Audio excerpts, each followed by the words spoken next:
Greetings, dear subscribers and casual listeners of my channel.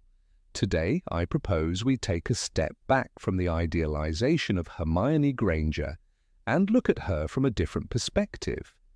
We all love her for her determination, intelligence, and adherence to principles, but let's examine the aspects of her character that might raise some questions.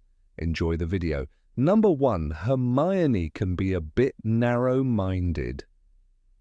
Hermione often displayed confidence in her rightness, which sometimes crossed into arrogance.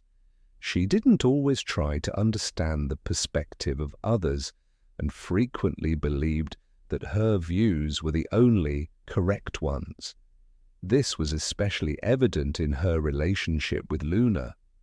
Although Luna often said strange or silly things, she was open to dialogue, whereas Hermione would frequently disregard others' opinions without attempting to understand their point of view. On many occasions, Luna was right, but Hermione didn't listen to her. Number 2. Hermione's intelligence is limited to memorization. Undoubtedly, Hermione was one of the smartest students at Hogwarts, but it is worth acknowledging that her intelligence sometimes seemed limited to her ability to memorize information. Her love of reading and persistence allowed her to memorize facts and rules, giving her an advantage in academics. However, her real critical thinking skills weren't always well developed. Snape, though rude, rightly pointed out that her approach often boiled down to rote memorization rather than deep analysis. Number 3. Hermione often condemned other people's ideas. Another aspect worth noting is her tendency to judge others' ideas. Hermione could easily dismiss opinions that didn't align with her own beliefs. This was especially noticeable in her relationship with Harry, where she often disagreed with his suspicions or decisions. For example, in The Half-Blood Prince, she refused to believe Harry when he suspected Malfoy, even though he turned out to be right.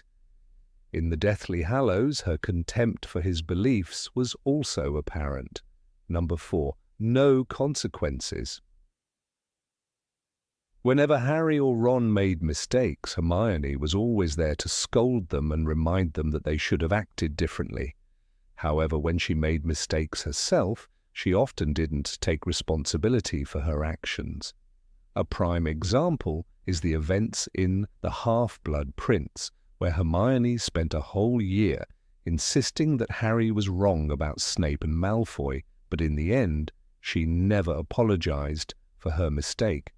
Instead, she insisted that she was right about the prince. Number 5. A bit hypocritical. Hermione often urged Harry and Ron to follow the rules, but she herself frequently broke them. This behavior was noticeable throughout the series, and even Harry pointed it out in The Order of the Phoenix. For example, she reproached Harry for being rash when he clashed with Umbridge, although her own behavior had caused the lesson to go wrong. Hermione often acted as if the rules mattered only for others. Number 6. Selective empathy. Being Muggle-born, Hermione always stood on the side of the oppressed, including house elves. She founded a movement to protect them and continued to fight for minority rights. However, her empathy was selective. For example, in The Goblet of Fire, she trapped Rita Skeeter in a jar and kept her there, showing no guilt or regret. This raises the question of how deep her empathy truly was. Number 7. Rudeness. When Hermione first met Harry and Ron, they found her to be arrogant and rude. She immediately set out to prove that she was the best at magic and mocked them. This arrogance made others avoid her. Even as she grew older and softened, Hermione remained rude to certain people, like Fred and George, and occasionally to Luna, whom she sometimes mocked. Number 8. Poor at handling criticism. Despite her love for knowledge and self-improvement, Hermione had a hard time accepting criticism. Whenever someone, especially her teachers or friends, pointed out her mistakes, she would become upset, anxious, and defensive. A perfect example of this was during the divination class with Professor Trelawney. When Trelawney expressed doubt about Hermione's abilities in the subject, Hermione couldn't handle it. She stood up abruptly and stormed out of the classroom, making it clear that she was hurt by the professor's comments. "I'm not staying in a class where I'm not wanted," Hermione muttered, her face flushed with embarrassment and frustration. Rather than calmly accepting the critique, Hermione chose to abandon the subject altogether, refusing to even consider the possibility that she might not be perfect at everything she tried. Her reaction showed just how poorly she dealt with criticism, unable to separate her sense of self-worth from her achievements. Number 9. Overly pushy. Hermione's devotion to her friends was unquestionable, but at times it crossed into being overly persistent. She often felt it was her duty to control Harry and Ron's actions, pushing her opinions and decisions onto them, even when they clearly wanted to do things their way. A vivid example of this can be seen in The Prisoner of Azkaban, when Hermione repeatedly nagged Ron and Harry about their homework. She badgered them with lectures about studying, insisting they needed to memorize every detail. "You'll never get through the year without studying," she would say, her voice filled with exasperation. Even though her intentions were good, her constant reminders and insistence became more annoying than helpful. Her attempts to help often felt like a form of overbearing care, leaving Harry and Ron frustrated and feeling smothered by her well-meaning, yet relentless advice. Number 10. Intolerant of weakness. Despite her commitment to justice, Hermione often showed little patience for the weaknesses of others. She had little tolerance for what she perceived as flaws in her friends, especially when they didn't meet her high standards. One of the most noticeable examples of this was her treatment of Neville Longbottom. In The Prisoner of Azkaban, when Neville lost the password to the Gryffindor common room, Hermione's reaction was harsh. Instead of offering help or understanding, she snapped at him in front of everyone. "Honestly, Neville, how could you be so careless?" she said, her voice dripping with frustration.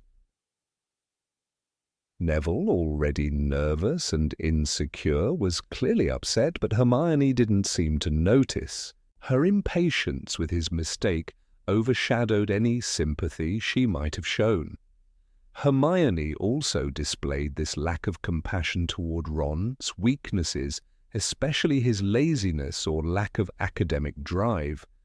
Instead of encouraging him or offering gentle advice, she often resorted to sharp remarks and condescending comments. In The Goblet of Fire, when Ron struggled with the challenges of the Triwizard Tournament, Hermione was quick to criticize, saying, "If you just studied, Ron, maybe you wouldn't be so clueless." A lack of understanding and support for his insecurities created tension between them. Rather than embracing the imperfections of those around her, Hermione's intolerance often left her friends feeling criticized instead of encouraged. She failed to recognize that everyone had their own struggles and that compassion, not criticism, was often the better response. Number 11. No respect for privacy. Hermione's disregard for personal privacy was evident at several key moments in the series. One of the most glaring examples came in The Half-Blood Prince, when her jealousy over Ron and Lavender's relationship led her to take matters into her own hands. Instead of discussing her feelings openly, she used magic to summon a flock of birds to attack Ron. This was an aggressive and reckless way of handling her emotions. As she watched Ron struggle with the birds, Hermione's face showed a mix of anger and hurt. It wasn't just the jealousy, it was her inability to respect the boundaries of others, especially her friends. Instead of communicating her feelings, she chose to invade Ron, his space, in a way that could have caused real harm. But this wasn't the first time Hermione had shown little regard for the privacy of others. Throughout the series, she often took it upon herself to read letters or personal notes that weren't meant for her eyes. In The Goblet of Fire, she read Harry's letter from Sirius, even though it was clearly a private communication. When Harry confronted her about it, she simply shrugged it off, saying, "I was just trying to help." But in doing so, Hermione violated a boundary that most people would consider sacred. Her tendency to snoop was part of a broader pattern of overstepping her friend's privacy, believing that her intentions justified her actions. This lack of respect for others' privacy wasn't just about curiosity, it was a reflection of her controlling nature. Hermione had a habit of taking charge in situations, but it often meant disregarding the personal space of others. Whether it was reading their letters or using magic to express her feelings, she often crossed lines that should have remained unbreached. In the case of Ron and Lavender, instead of speaking honestly with him about her feelings, Hermione resorted to manipulation. She didn't stop to consider how her actions would affect him, only that she was hurt and wanted to make him feel the same way. This lack of respect for personal boundaries ultimately created unnecessary tension and hurt among her closest friends. Number 12. Confidence bordering on arrogance. Hermione's confidence was one of her most defining traits, but at times it bordered on arrogance. She had a brilliant mind and a strong sense of self-worth, which often made her believe that her way was the only right way. This sense of superiority was evident in many of her interactions, but one of the most notable examples occurred in The Half-Blood Prince. When Harry started using a mysterious textbook once owned by the Half-Blood Prince, Hermione was quick to dismiss it. She scoffed at Harry's success with the book's unconventional methods, insisting that they were inferior to her own structured approach.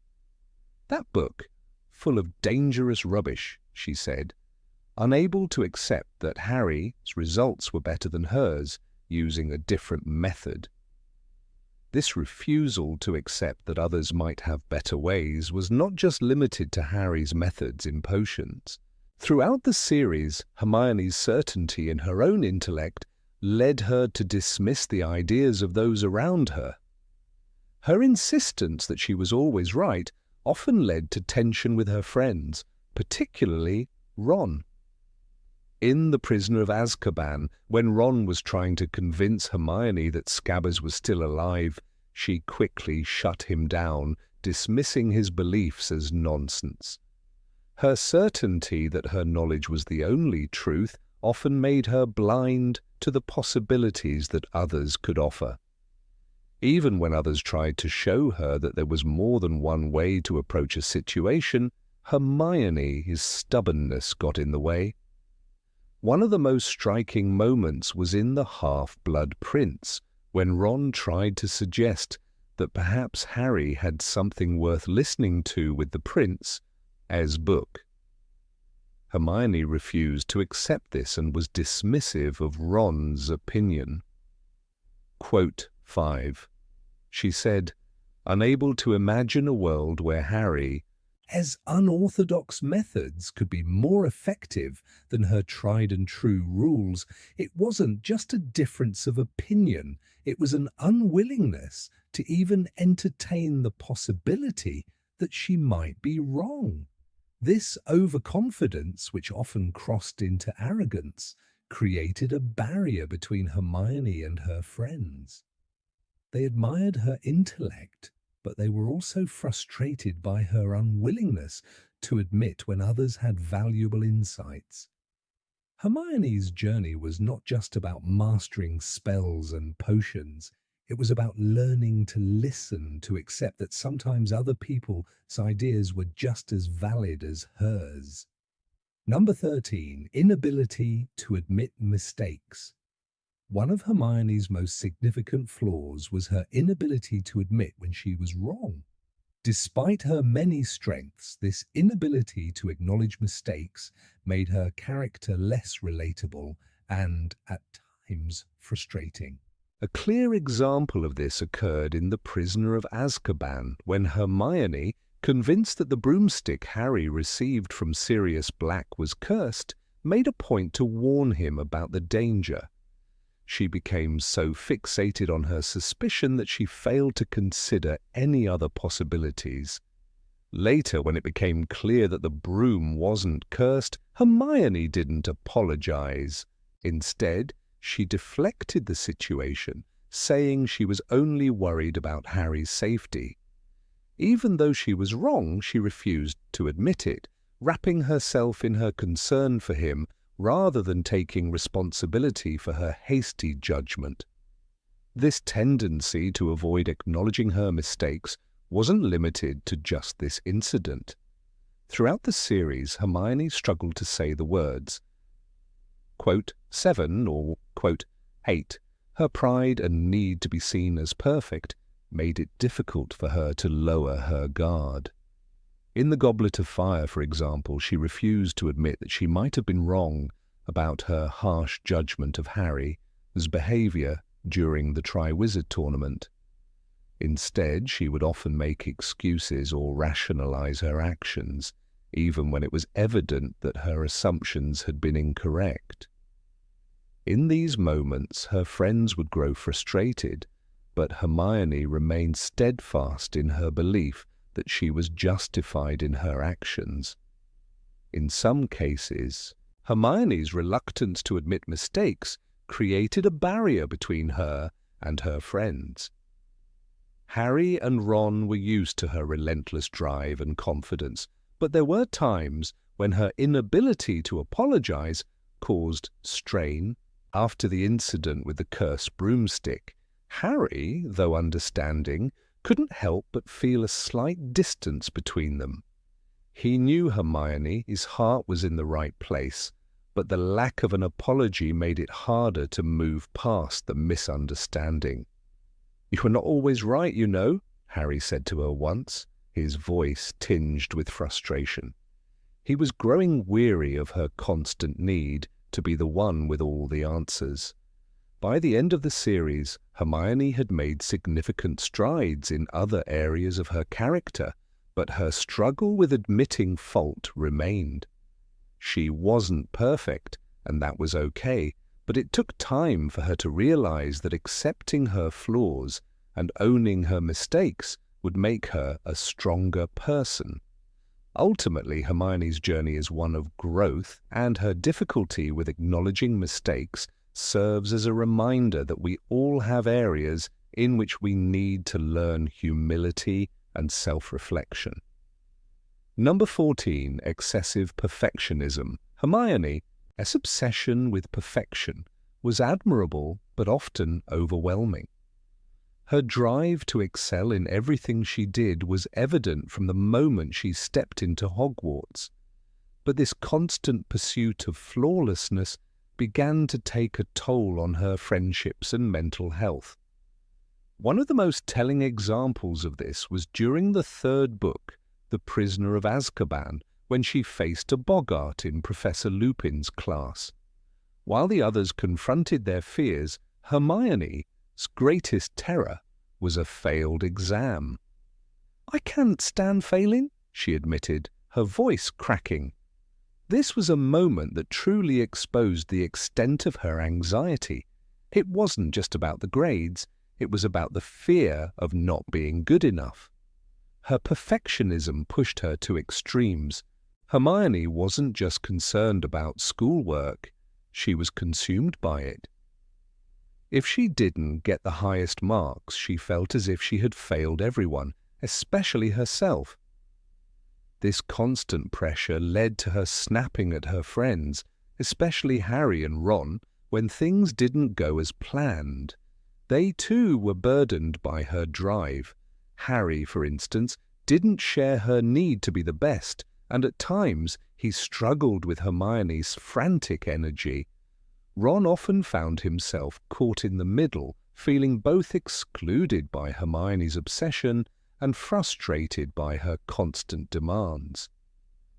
Her perfectionism didn't only affect her grades, it also made her incredibly hard on herself.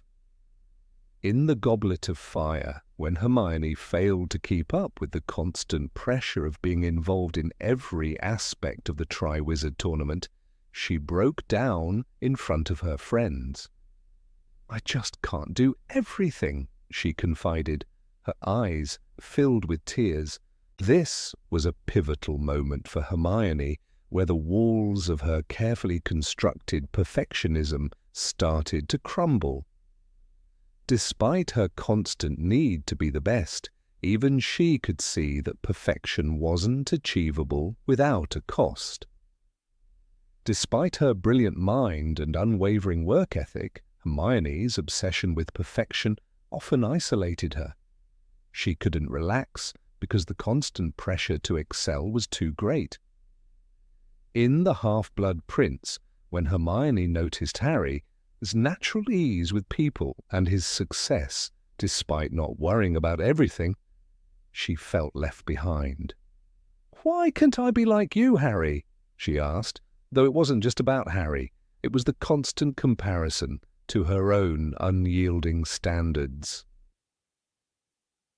Her relentless pursuit of perfection, instead of bringing happiness, often brought stress, showing that perfection, when pushed too far, could be just as damaging as failure. Number 15 takes on too much. Hermione Granger, the brilliant and fiercely determined witch from J.K. Rowling's Harry Potter series, often finds herself at the heart of many memorable moments.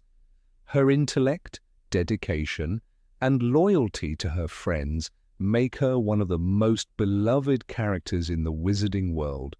However, as much as Hermione's qualities are admirable, they also carry with them a flaw that sometimes brings her into conflict with others. Hermione has an undeniable habit of taking on too much, and this tendency to overextend herself ultimately becomes a critical aspect of her character. Her desire to help her friends and to excel in everything she does often leads her to push herself beyond reasonable limits, resulting in exhaustion, frustration, and strained relationships. One of the most significant examples of this flaw occurs during Harry Potter and the Prisoner of Azkaban, when Hermione's drive to balance her academic success with her loyalty to her friends becomes overwhelming. In the third year at Hogwarts, she uses a time turner to attend multiple classes at the same time, hoping to be everywhere and do everything. The time turner, a magical device that allows the user to travel back in time, is a brilliant solution to an ambitious plan. Hermione, however, doesn't just use it for the occasional extra class. She uses it to keep up with the overwhelming demands of her coursework while still maintaining her friendships and trying to help with other extracurricular commitments. The result is nothing short of disastrous. Hermione's decision to stretch herself so thin with her studies and responsibilities leaves her physically and emotionally drained. At first, she appears to be handling everything well. Her grades are excellent, she manages to support Harry and Ron, and she still finds time to be a reliable member of the trio. However, the facade begins to crack as the toll of this unsustainable lifestyle catches up with her. Hermione, normally the epitome of composure, becomes short-tempered, irritable, and emotionally unstable. She is quick to snap at her friends, particularly Ron, who is often the target of her frustrations. Her emotional exhaustion takes a toll not only on her health, but on her relationships as well. Hermione's friends, who have come to rely on her wisdom and maturity, begin to notice the shift in her demeanor. Ron, in particular, is baffled by her increasingly harsh behavior. He is used to Hermione's insistence on being prepared, but her constant overextension starts to alienate him. He begins to question her actions, feeling that she is taking things too far and putting unnecessary pressure on herself. The situation reaches a breaking point when Hermione finally admits to Harry and Ron that she has been using the time turner. She confesses that she had been attending more classes than any student could reasonably be expected to manage, all in a desperate attempt to maintain her image of being the perfect student, friend, and witch. The revelation is a turning point for Hermione. It was the moment when she fully recognizes the consequences of her actions, both for her own well-being and for her relationships. It is a humbling realization that despite her best intentions, she had been neglecting her own needs in favor of trying to be everything to everyone. Her emotional collapse in The Prisoner of Azkaban is a pivotal moment in the series. It marks a turning point in Hermione's character development, one where she learns the importance of balance. She comes to understand that striving for perfection is not always the best approach, and that in trying to be everything to everyone, she had ignored her own limits. It is a lesson that many people, particularly those who feel an intense need to prove themselves, can relate to. Hermione, the perfectionist, learns the hard way that sometimes it's okay to take a step back and acknowledge that it is impossible to do everything at once. The consequences of Hermione's overambition end with her use of the time turner. Throughout the rest of the series, we see other instances where Hermione takes on too much in her quest to help others or to prove her own worth. In Harry Potter and the Goblet of Fire, Hermione's attempt to be a leader during the Yule Ball preparations is another example of her tendency to overextend herself. Despite her usual preference for organization and careful planning, she becomes overwhelmed by the sheer amount of tasks involved in ensuring that the ball is a success. Her frustration with the lack of control she has over the situation leads to more stress and anxiety. Once again, Hermione finds herself stretched too thin, and her relationships suffer as a result. Hermione's experience with overextending herself is not just about academic pressure or social obligations, it's also a reflection of her desire to be indispensable. She craves the feeling of being needed, of being the one who can solve problems and make everything right. This desire stems from her deep-seated fear of failure, a fear that can often cloud her judgment. In trying to help her friends, she often forgets that they too have their own strengths and abilities. Her tendency to take control of every situation, as seen in many of the trio's adventures, comes from a place of genuine care, but it can also be overbearing.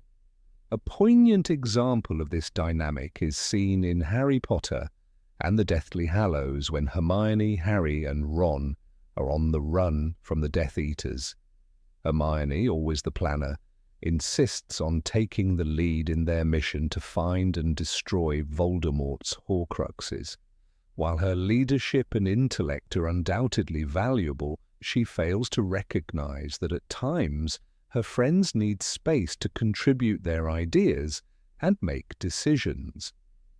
This leads to tension within the group, particularly with Ron, who feels sidelined by Hermione, has constant desire to control every aspect of their journey. Number 16, disrespect for other people's interests. Hermione Granger, one of the most brilliant minds at Hogwarts, possessed a remarkable ability to absorb knowledge, and her intellect was undeniable. However, her sharp intelligence often made her dismissive of things that did not fit neatly into her worldview. While her friends, Harry and Ron, were more inclined to embrace a wide range of interests, Hermione's approach was one of judgment, especially when those interests conflicted with her own beliefs or values.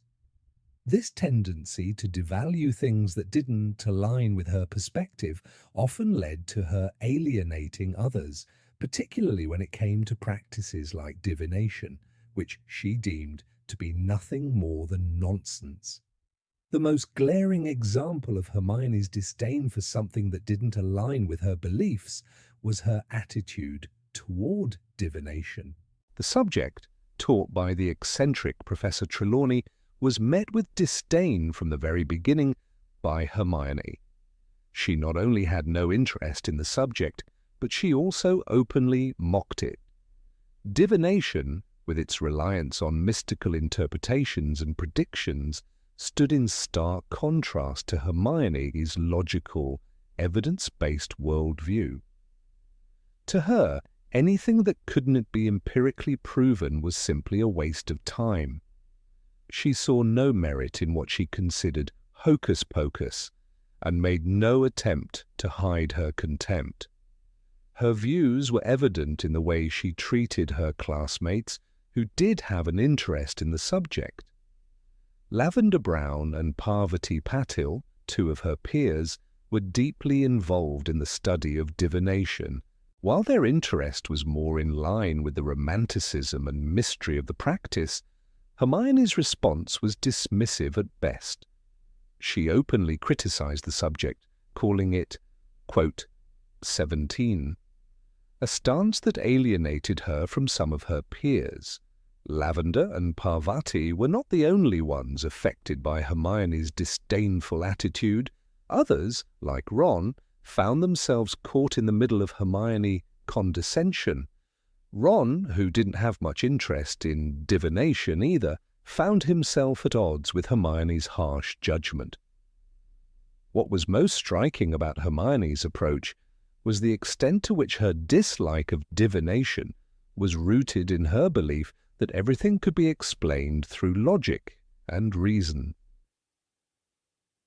Her scorn for divination was not born of ignorance, but from a place of certainty in her own intelligence. She was, after all, the brightest student in her year, and her success in subjects like potions and transfiguration was evidence enough to her that intellect and hard work were the only paths to success. The idea that something as intangible as fate or fortune could have any bearing on one's future was simply unpalatable to her. It wasn't just divination that Hermione looked down upon. Her views often extended to any practice or belief that was not grounded in solid, scientific reasoning. In her early years at Hogwarts, Hermione was quick to dismiss anything that she thought didn't have a clear, logical explanation. When she first encountered the wizarding world, she struggled to accept things that weren't easily understood. The idea of magical creatures, potions with strange ingredients, and magical spells that defied the laws of nature all took time for Hermione to fully embrace. As she grew more comfortable with the magical world, she became more accepting of these things, but her initial reaction was one of skepticism. This intellectual elitism, if you will, became more pronounced as Hermione gained confidence in her own abilities. She began to see herself as a standard-bearer for rationality and logic, someone who could not be swayed by the irrationality of others. Her attitude often veered into an arrogance that she wasn't fully aware of, but which nonetheless made others uncomfortable. When she was sure of something, she could be unrelenting, unable or unwilling to see the value in anything that contradicted her views. The most noticeable consequence of Hermione's attitude was how it affected her relationships with others. Her friends, Harry and Ron, were often caught in the middle of her critiques. Harry, who had never been particularly interested in academics, found himself bewildered by Hermione's tendency to belittle others. Ron, on the other hand, sometimes felt as though he was being judged for his lack of academic drive. Despite their friendship, Hermione's superiority complex sometimes drove a wedge between them. While Harry could dismiss Hermione's sharpness as her way of caring, Ron often found her attitude off-putting. Hermione, for all her brilliance, often failed to recognize how her critical nature could make others feel small. What made matters worse was Hermione's lack of empathy for the way her behavior affected others. Her dismissive attitude toward divination was a perfect example of this. When Professor Trelawney predicted Harry's death, Hermione, in her usual fashion, dismissed it as nothing more than fantasy. Her inability to understand that Harry, who had survived numerous close encounters with death, was emotionally affected by the idea of his demise, showed a fundamental lack of sensitivity.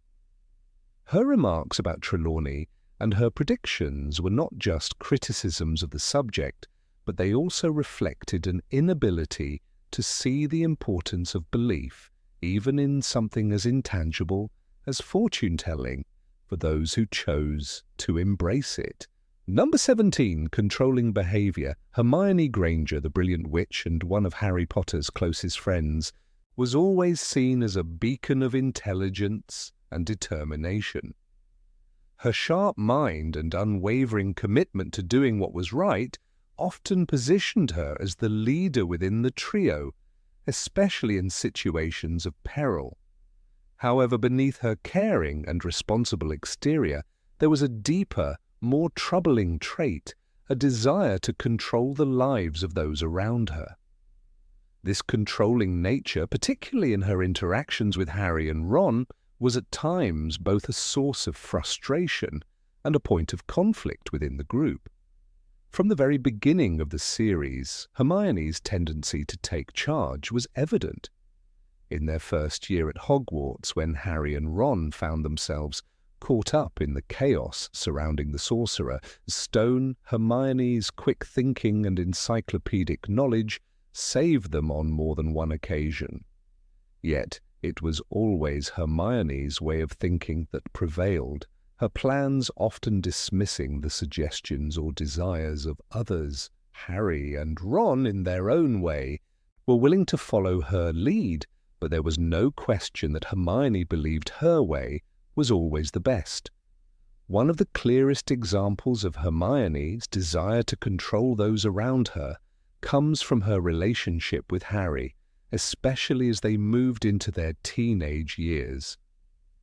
Hermione's instincts were always to protect Harry, but her protective nature sometimes crossed the line into controlling behavior. Harry, who had lived most of his life under the thumb of others, first the Dursleys, then the Ministry of Magic, found himself pushed further into a situation where decisions were being made for him without his full input. Hermione, as much as she loved Harry, had a tendency to make decisions on his behalf, assuming that her way was the only viable option. Take, for example, the pivotal moment in the Deathly Hallows when Hermione, without even consulting her parents, decided to erase their memories of her. She performed a memory charm on them, essentially rendering them unable to recall their own daughter. Although this was done out of a deep love for them, she feared that they would be targeted by Voldemort as forces. Hermione's decision lacked any consideration for their feelings. They were, in her eyes, expendable pawns in the larger battle, and her overwhelming desire to protect them clouded her judgment. It was a decision that shocked Harry and Ron when they discovered it, and it left an indelible mark on their perception of Hermione. The act of taking away her parents' agency, their right to make decisions about their own lives, was a clear demonstration of Hermione's belief that her actions, no matter how well-intentioned, were always justified. She did not seek their permission, nor did she allow them to decide what they wanted to remember. In her mind, the ends justified the means, and her overwhelming need to safeguard her loved ones outweighed any potential emotional consequences for them. In essence, Hermione believed that she knew what was best, even if it meant overriding the autonomy of those she cared about. Her relationship with Ron followed a similar pattern. Ron, who often found himself on the receiving end of Hermione, sharp tongue and frequent corrections, had little room to make his own decisions without Hermione stepping in to offer her unsolicited advice. Whether it was about the way he dressed, his schoolwork, or his friendships, Hermione had an opinion, and more often than not she believed her opinion should be the guiding force in Ron's life.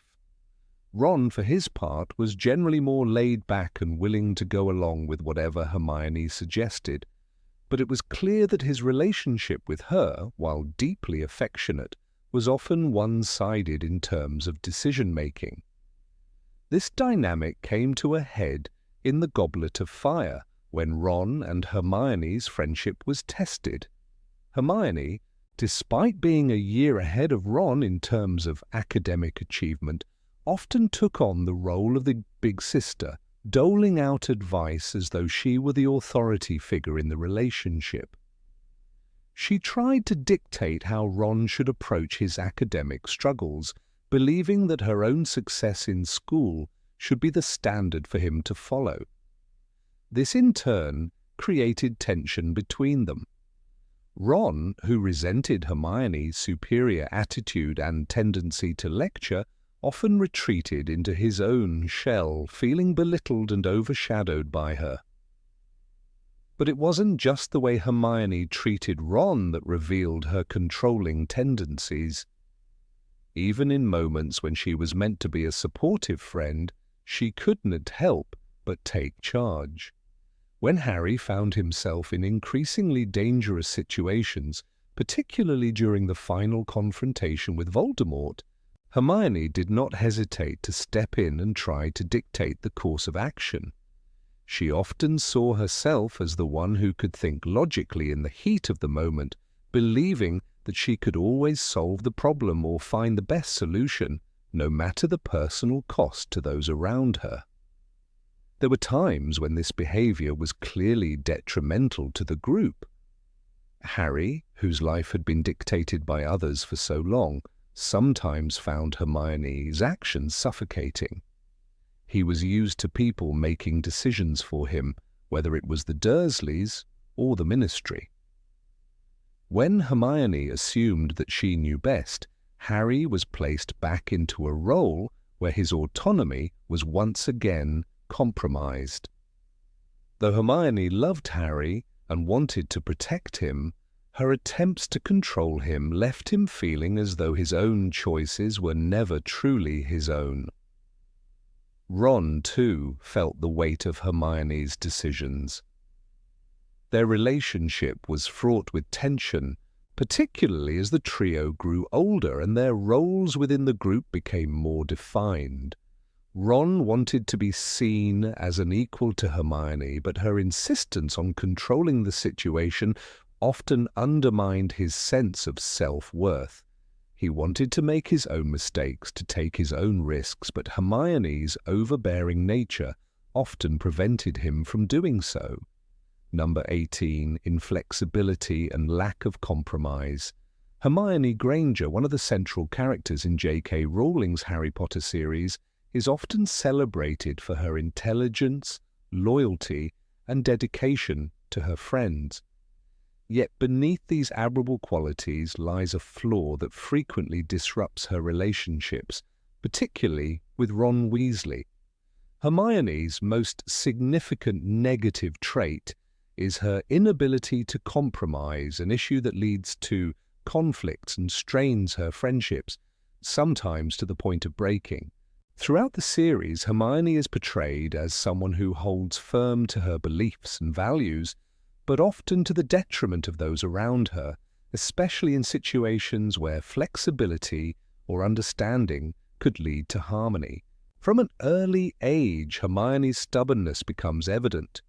Her strong sense of justice and belief that she knows what is best for everyone around her shapes her interactions with her peers. This is particularly noticeable during her early days at Hogwarts, where she strives to set high standards for herself and expects the same from others.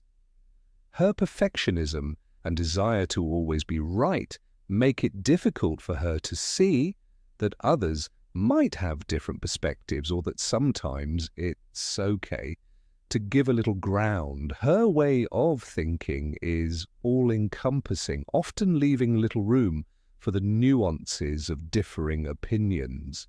A prime example of this tendency emerges during the events of Harry Potter and the Goblet of Fire, when Hermione and Ron have one of their most intense arguments after the Yule Ball. The disagreement arises when Ron makes a thoughtless remark about Hermione's appearance after she attends the ball with Victor Crumb, a famous Quidditch player. Hermione, hurt by Ron's words, becomes defensive, and what could have been a simple misunderstanding quickly escalates into a major falling out. Hermione's inability to compromise in this situation is stark. Instead of acknowledging that Ron's comment might have been insensitive but not intentionally cruel, she insists that he simply doesn't understand her feelings. She digs her heels in, refusing to let go of her anger, even when it is clear that Ron regrets his words. In the heat of the moment, neither of them is willing to step back, and the rift deepens. In this instance, Hermione's refusal to compromise stems from her deep-seated need for validation and respect, particularly from Ron. She values their friendship immensely, but cannot reconcile her perception of Ron's casual dismissal of her feelings. Ron, for his part, struggles to understand why Hermione cannot just accept his apology and move on. Their differing approaches to conflict resolution, Hermione's emotional rigidity versus Ron's more laid-back, forget and forgive attitude, create a chasm between them. Had Hermione been more open to compromise, perhaps they could have discussed the issue calmly and reached a mutual understanding. Instead, the argument festers and the emotional distance between them grows. This pattern of uncompromising behavior is not confined to her interactions with Ron. Throughout the series, Hermione exhibits an all-or-nothing mindset, which often leads to her pushing others away. In Harry Potter and the Order of the Phoenix, Hermione's insistence on doing things her way reaches a boiling point when she confronts Harry about his decision to form Dumbledore's army.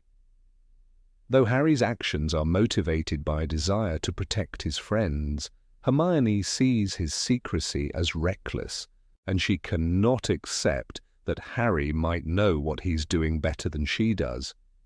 Once again, Hermione's belief that she is right, combined with her inability to let go of control, leads to friction. Instead of trusting Harry's instincts, she argues incessantly, failing to see the value in Harry as a decision-making process. In the same book, Hermione's insistence on following the rules also drives a wedge between her and her friends.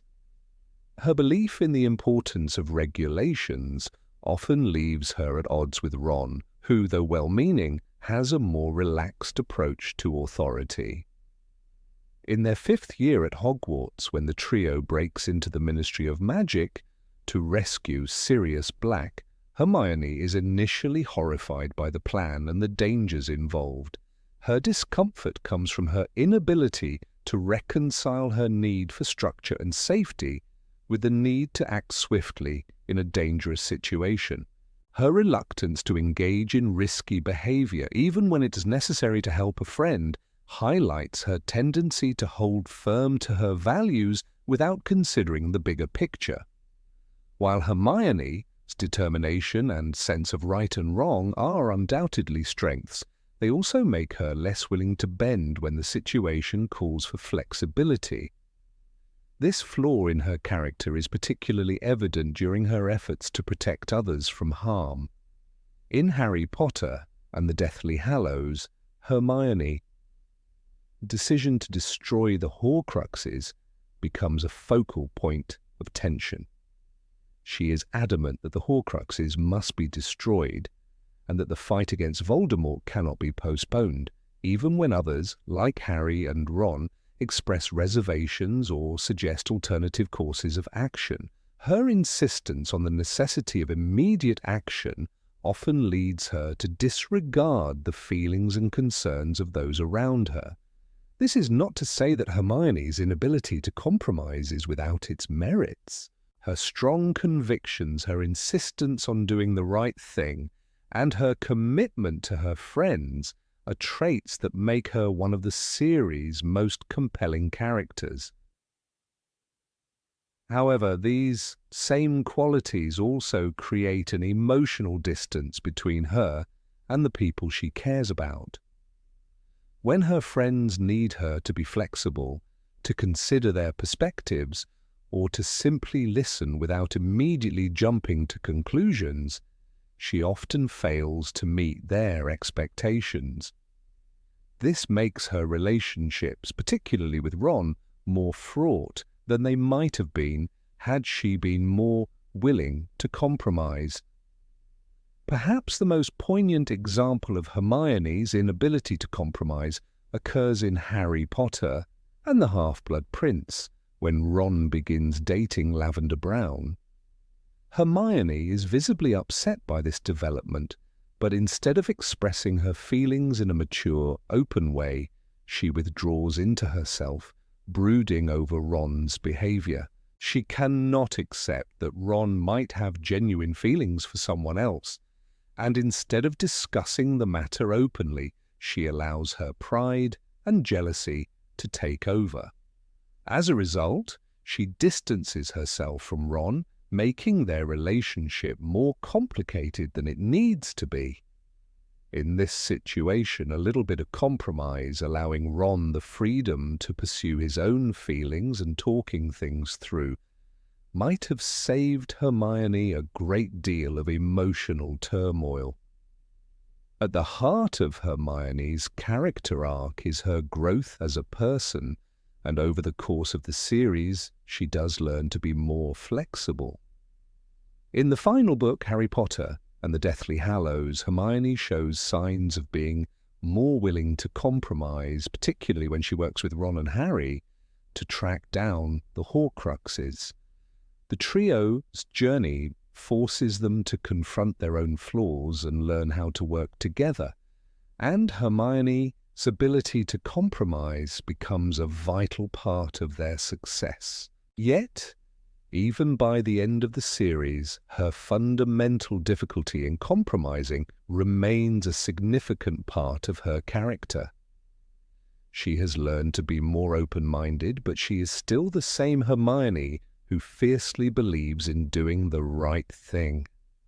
Throughout the Harry Potter series, Hermione's inability to compromise highlights a central theme of the books, the importance of balancing conviction with flexibility.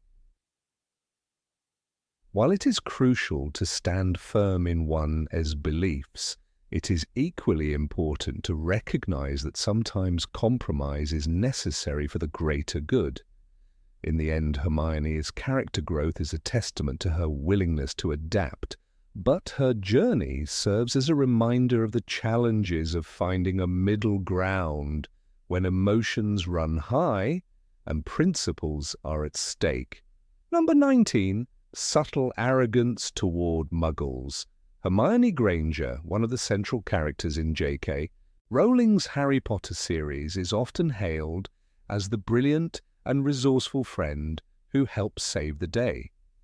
Her intelligence, diligence, and unwavering commitment to her friends are undoubtedly her greatest strengths. However, as much as her character is admired, there is a critical aspect of her personality that deserves scrutiny: her occasional arrogance, particularly when it comes to her Muggle heritage. While Hermione is proud of her roots and fiercely defends her Muggle-born status, she frequently displays a condescending attitude toward those who are less familiar with the Muggle world, notably her friend Ron Weasley. This aspect of her character reveals a less charming side, one that can create discomfort among those around her, especially in her interactions with Ron, who often finds himself at the receiving end of her unintentional superiority.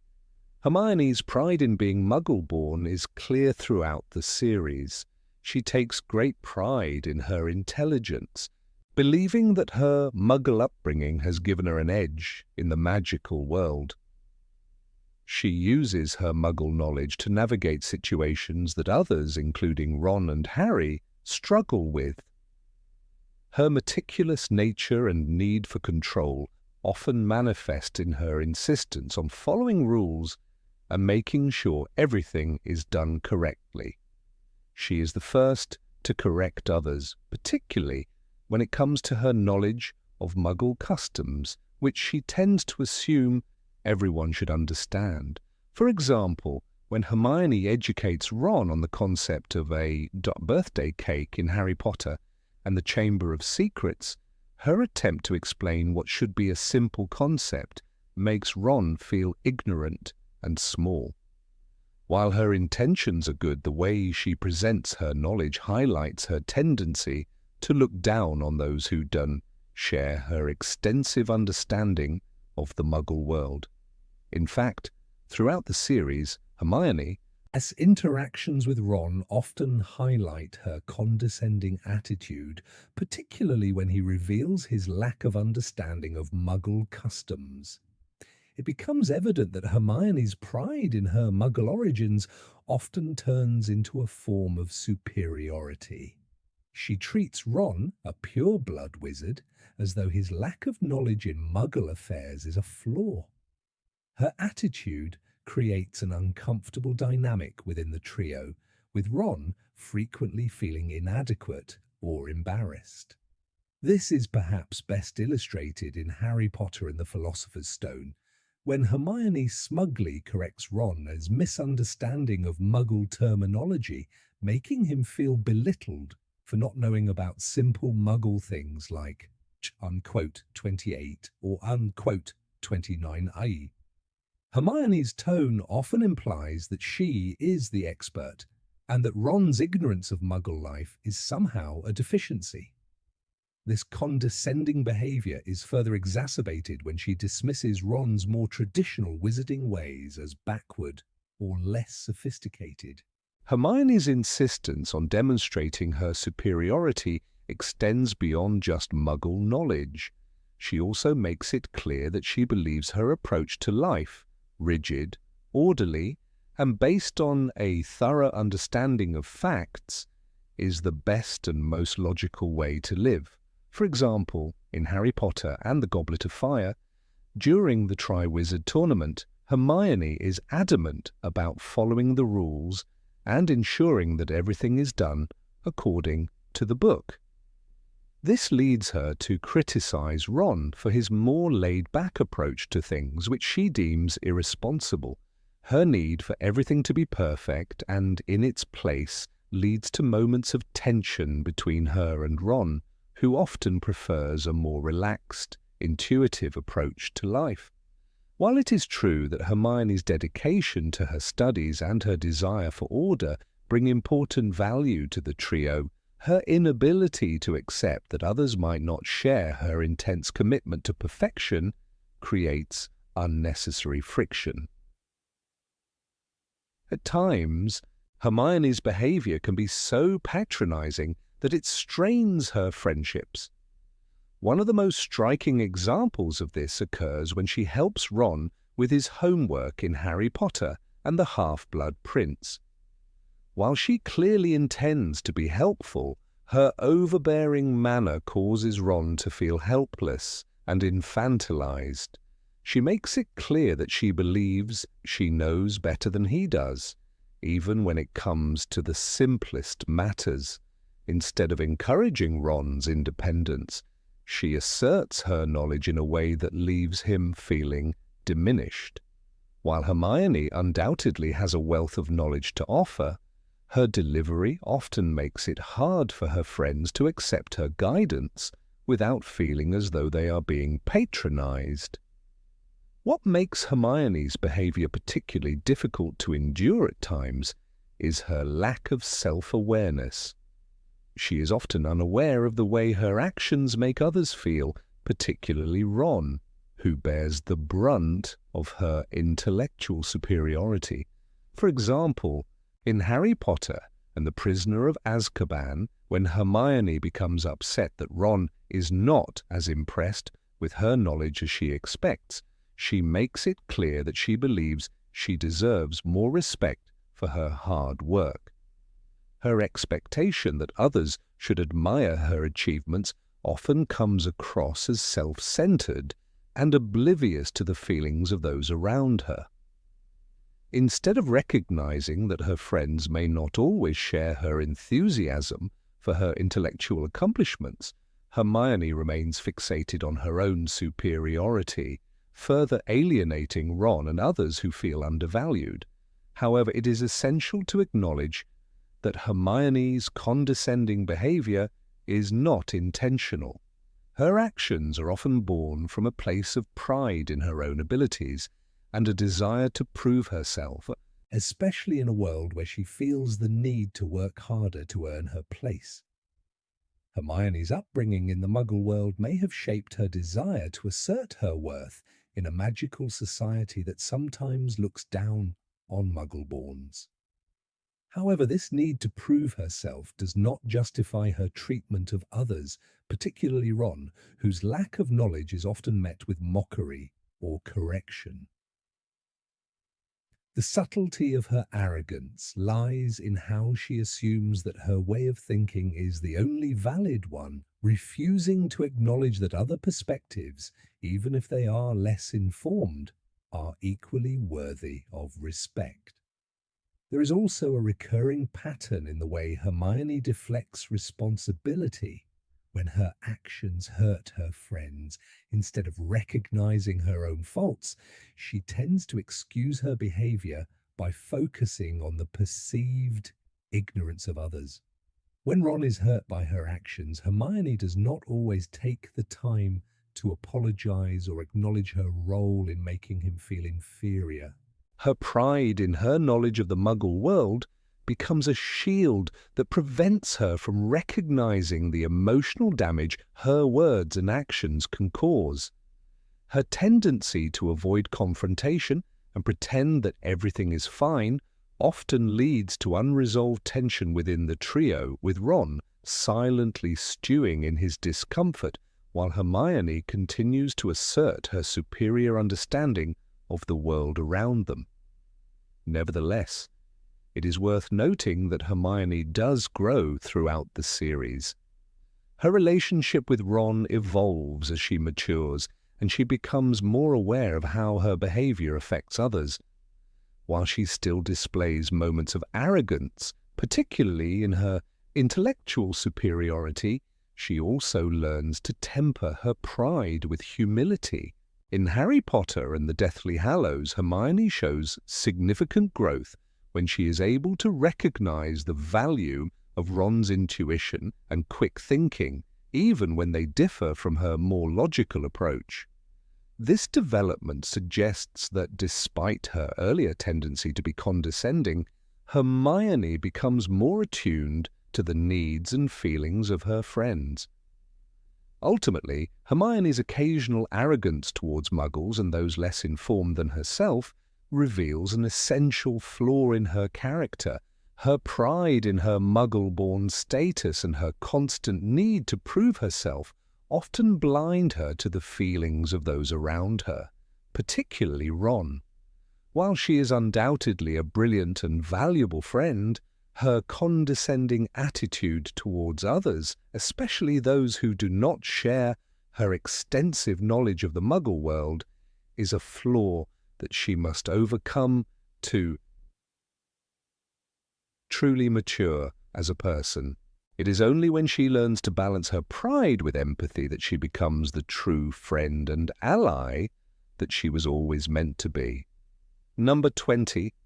Tendency to manipulate. Hermione Granger, often celebrated as the epitome of intellect, righteousness, and moral clarity in the Harry Potter series, is not without her own set of moral ambiguities. While many fans adore her quick thinking and tireless drive for justice, there is an overlooked aspect of her character that warrants closer scrutiny: her tendency toward manipulation. This is not a simple desire to convince others, but a more complex inclination to shape situations to her own ends, often with little regard for the autonomy of those around her. This trait, when examined more closely, reveals a darker side to Hermione's character, one that challenges the image of the virtuous heroine. The most striking example of Hermione's manipulative tendencies can be seen in her involvement with Dumbledore's army, an underground group formed to resist the oppressive regime of Dolores Umbridge during Harry's 5th year at Hogwarts. Initially, Hermione's intentions seem pure. She wants to provide a safe space for students to learn defensive magic in a time when their education is being compromised. However, while the group's formation is, on the surface, an act of rebellion for a just cause, Hermione's handling of it reveals a darker undercurrent.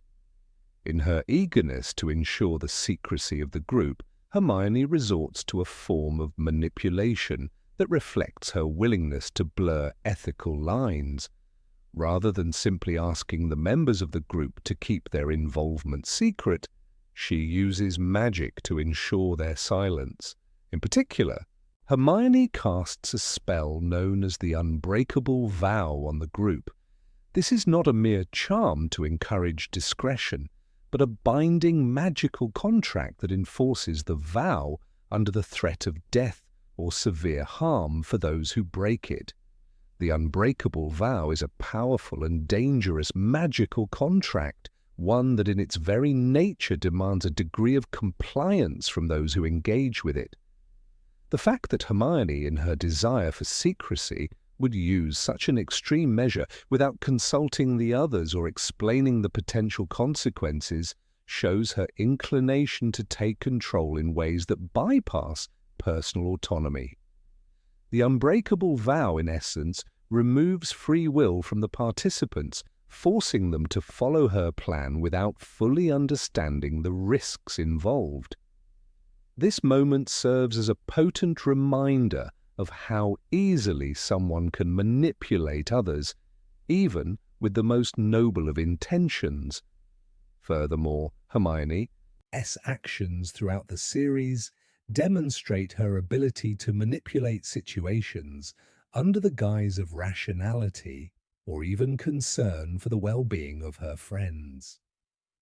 One such example arises when she is in a position to make decisions for Harry and Ron. While many would argue that she often takes charge out of concern, there are times when her decision-making crosses the line into control. A particularly telling instance of this is during their time in the tent on their hunt for Horcruxes. Hermione, knowing Harry's strong-headed and often reckless nature, takes it upon herself to enforce decisions for the group without necessarily consulting them. Though it is clear that her decisions are made with the best intentions, primarily to keep them safe, there's an underlying sense of her imposing her will on others for the greater good.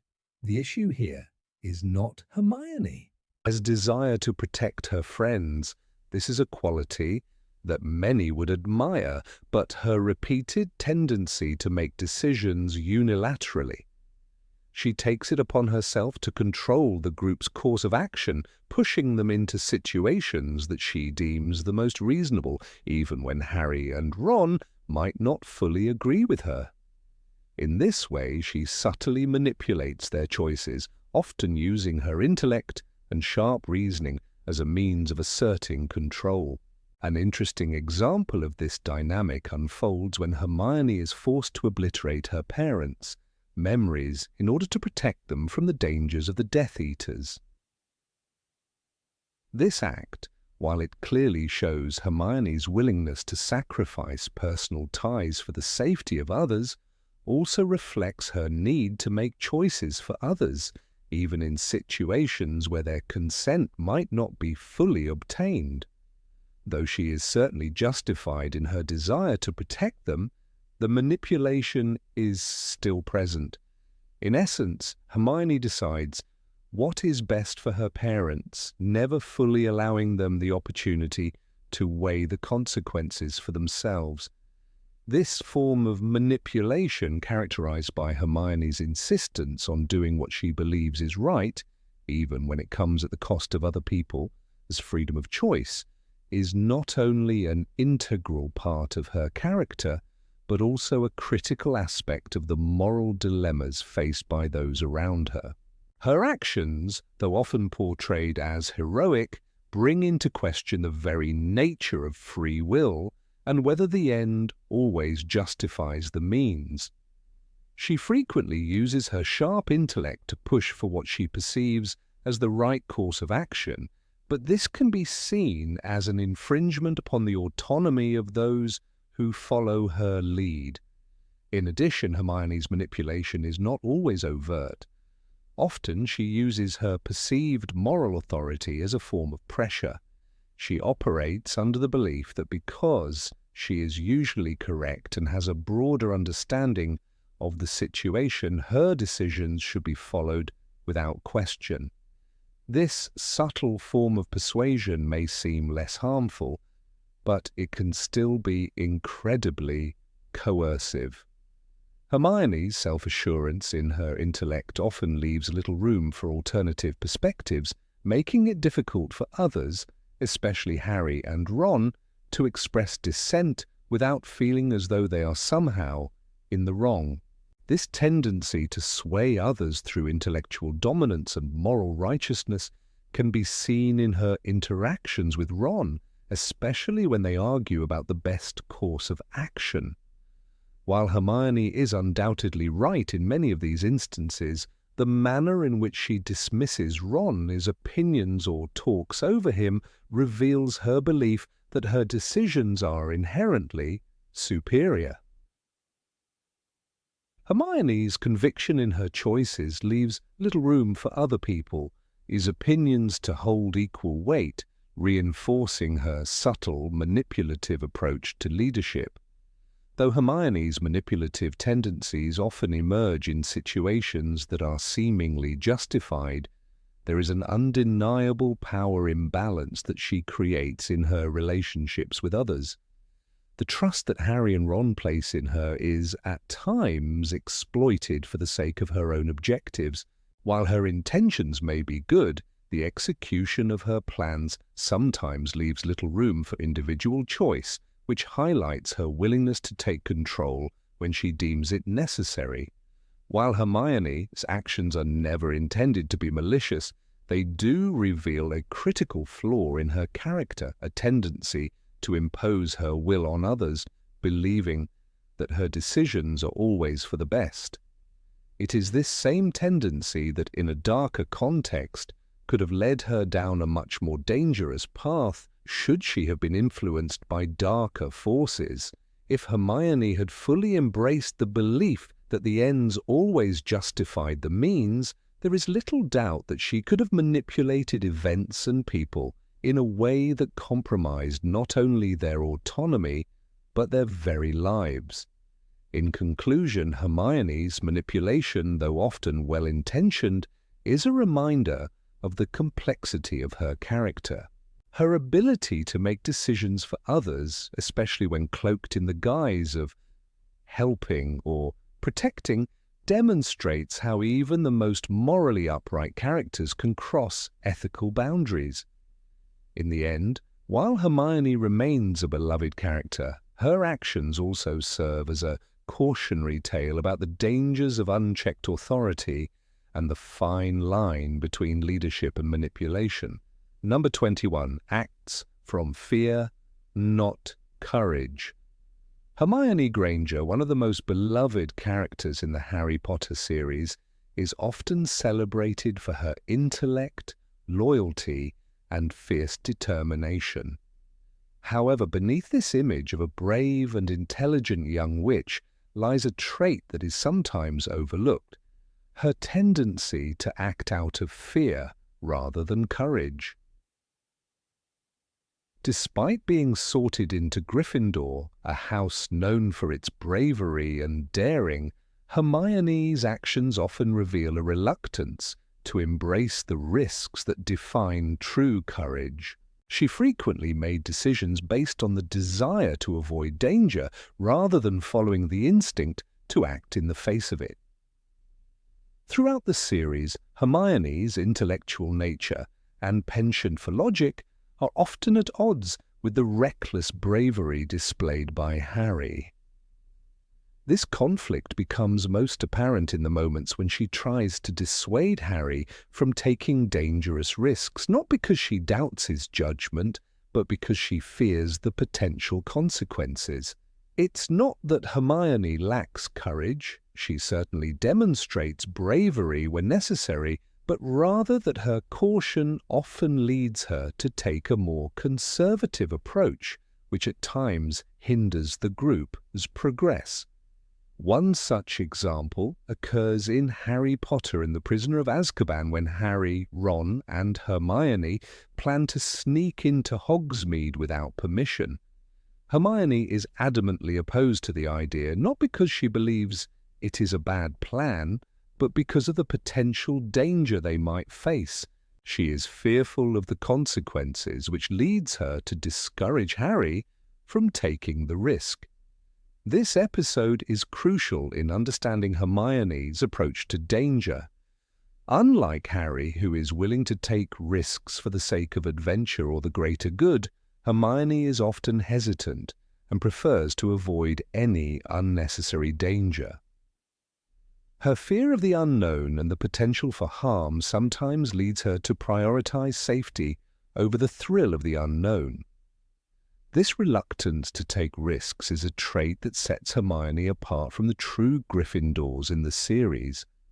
While bravery is a hallmark of the house, Hermione's approach to bravery is rooted more in rational thinking than in pure instinct. She is often the one to hesitate when faced with decisions that require courage, choosing instead to rely on careful planning and caution. This is most evident when the trio encounters danger in the form of magical creatures, curses, or enemies. Hermione's first instinct is often to find a way to avoid the situation entirely rather than charging headfirst into it.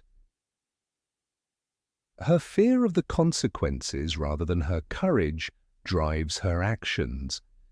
In Harry Potter and the Goblet of Fire, another moment of hesitation arises when the Triwizard Tournament presents itself as a danger-filled challenge. When Harry's name is unexpectedly drawn from the Goblet of Fire, Hermione is instantly worried about the risks he will face. She is terrified for Harry, not because she doubts his abilities, but because of the potential harm that could come to him. While Harry embraces the challenge with determination, Hermione's focus is on finding a way to protect him from the dangers ahead. This is an example of how Hermione's fear can often cloud her judgment, preventing her from seeing the situation through the lens of courage and instead opting for a safer, more cautious path. Even when faced with the ultimate battle against Lord Voldemort, Hermione's fear is still apparent. As the trio prepares for the Battle of Hogwarts in Harry Potter and the Deathly Hallows, Hermione expresses concern about the dangers they will face. While Harry is determined to fight for the greater good, Hermione's primary concern is for the safety of her friends and the risks they will have to take. She does, of course, ultimately join the fight, but her hesitation is noticeable. This is not a sign of cowardice, but rather an indication of her natural inclination to avoid unnecessary risk. It shows that Hermione, while brave in her own right, often acts out of a sense of fear, as opposed to the unshakable courage that is the defining trait of Gryffindor. This fear-driven behavior is not confined to her interactions with Harry. Throughout the series, Hermione often takes on the role of the voice of reason, urging caution when the others are ready to leap into action. While her rationality and caution often prove helpful, they can also serve to slow down the pace of the adventure. In Harry Potter and the Philosopher's Stone, when the trio faces the obstacle course guarding the Philosopher's Stone, Hermione is the one who tries to find a logical solution to each challenge. She is initially hesitant to use brute force, preferring instead to outsmart the obstacles. Her reluctance to take physical risks highlights her tendency to prefer cleverness over bravery, as she always looks for a safer alternative first. This fear-driven approach is further reinforced by Hermione's fear of failure. While Harry's bravery often leads him to act first and think later, Hermione is paralyzed by the fear of making a mistake. This is most evident in Harry Potter and the Half-Blood Prince, when Hermione is faced with a difficult choice involving her feelings for Ron. Her fear of rejection and making the wrong move causes her to hesitate, and while Ron's own hesitations are driven by his insecurities, Hermione's are rooted in a more practical fear of the consequences. This fear, which sometimes leads her to act with caution, ultimately holds her back from taking the same bold risks that define the true Gryffindors, like Harry and Ron. In addition, Hermione's tendency to act out of fear is evident in the way she approaches relationships and friendships. When Harry is determined to go after the Horcruxes in Harry Potter and the Deathly Hallows, Hermione worries about the dangers he will face and is reluctant to follow him on this dangerous journey. She is deeply concerned for his safety, not because she doubts his capabilities, but because she fears the dangers they will encounter. This moment highlights how Hermione's fear often shapes her decisions, preventing her from fully embracing the kind of reckless bravery that Harry embodies. Despite her caution, Hermione's actions are always driven by love and loyalty. Her fear of danger stems not from selfishness, but from a desire to protect her friends and those she loves. Her intelligence and rationality often serve as a counterbalance to Harry's impulsive decisions, but they can also hinder the group's progress when they are overly cautious. This is seen when she repeatedly tries to convince Harry not to take dangerous risks, like when she attempts to stop him from seeking the truth about the prophecy, or when she worries about the dangers they will face while hunting for Horcruxes. While Hermione's fear may seem like a flaw in the context of a Gryffindor's courage, it is important to understand that her motivations are not born of cowardice. Her concern for her friends is genuine, and her cautiousness often saves the day.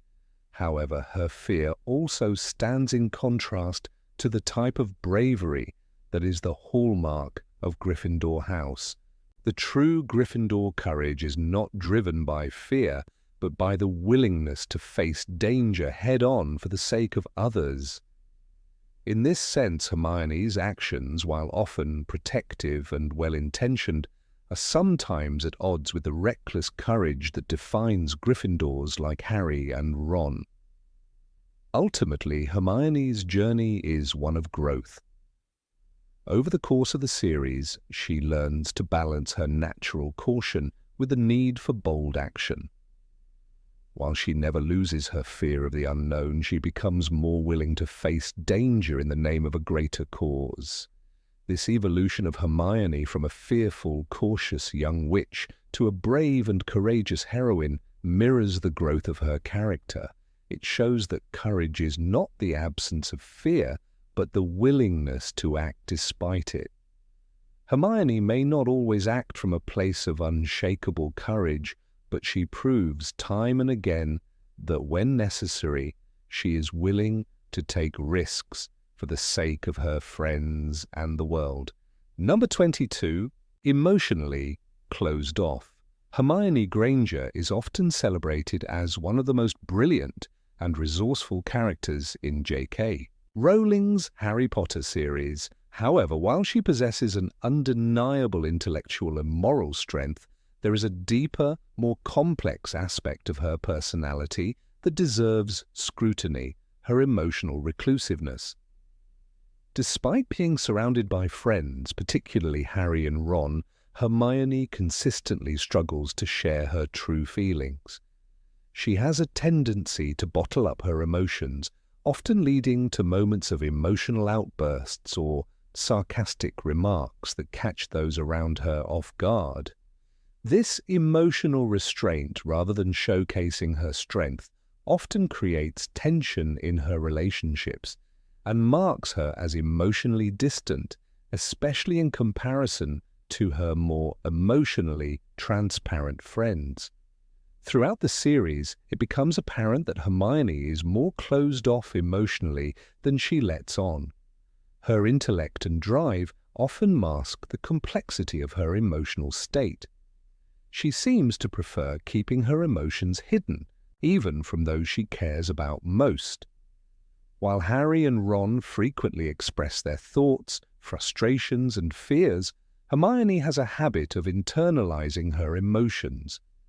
She holds back, believing that being composed and rational is a sign of strength, when in fact this repression often leads to problems in her personal life and relationships. One of the clearest examples of this emotional closed-off nature comes in Harry Potter and the Goblet of Fire during the Yule Ball scene. The tension that builds between Hermione, Ron, and Harry comes to a head when Hermione, despite her typically controlled demeanor, begins to act out. The jealousy that Hermione feels toward Ron and his newfound interest in Fleur Delacour is something that she struggles to conceal. Rather than openly expressing her feelings, she lets them simmer inside her, growing more resentful and frustrated.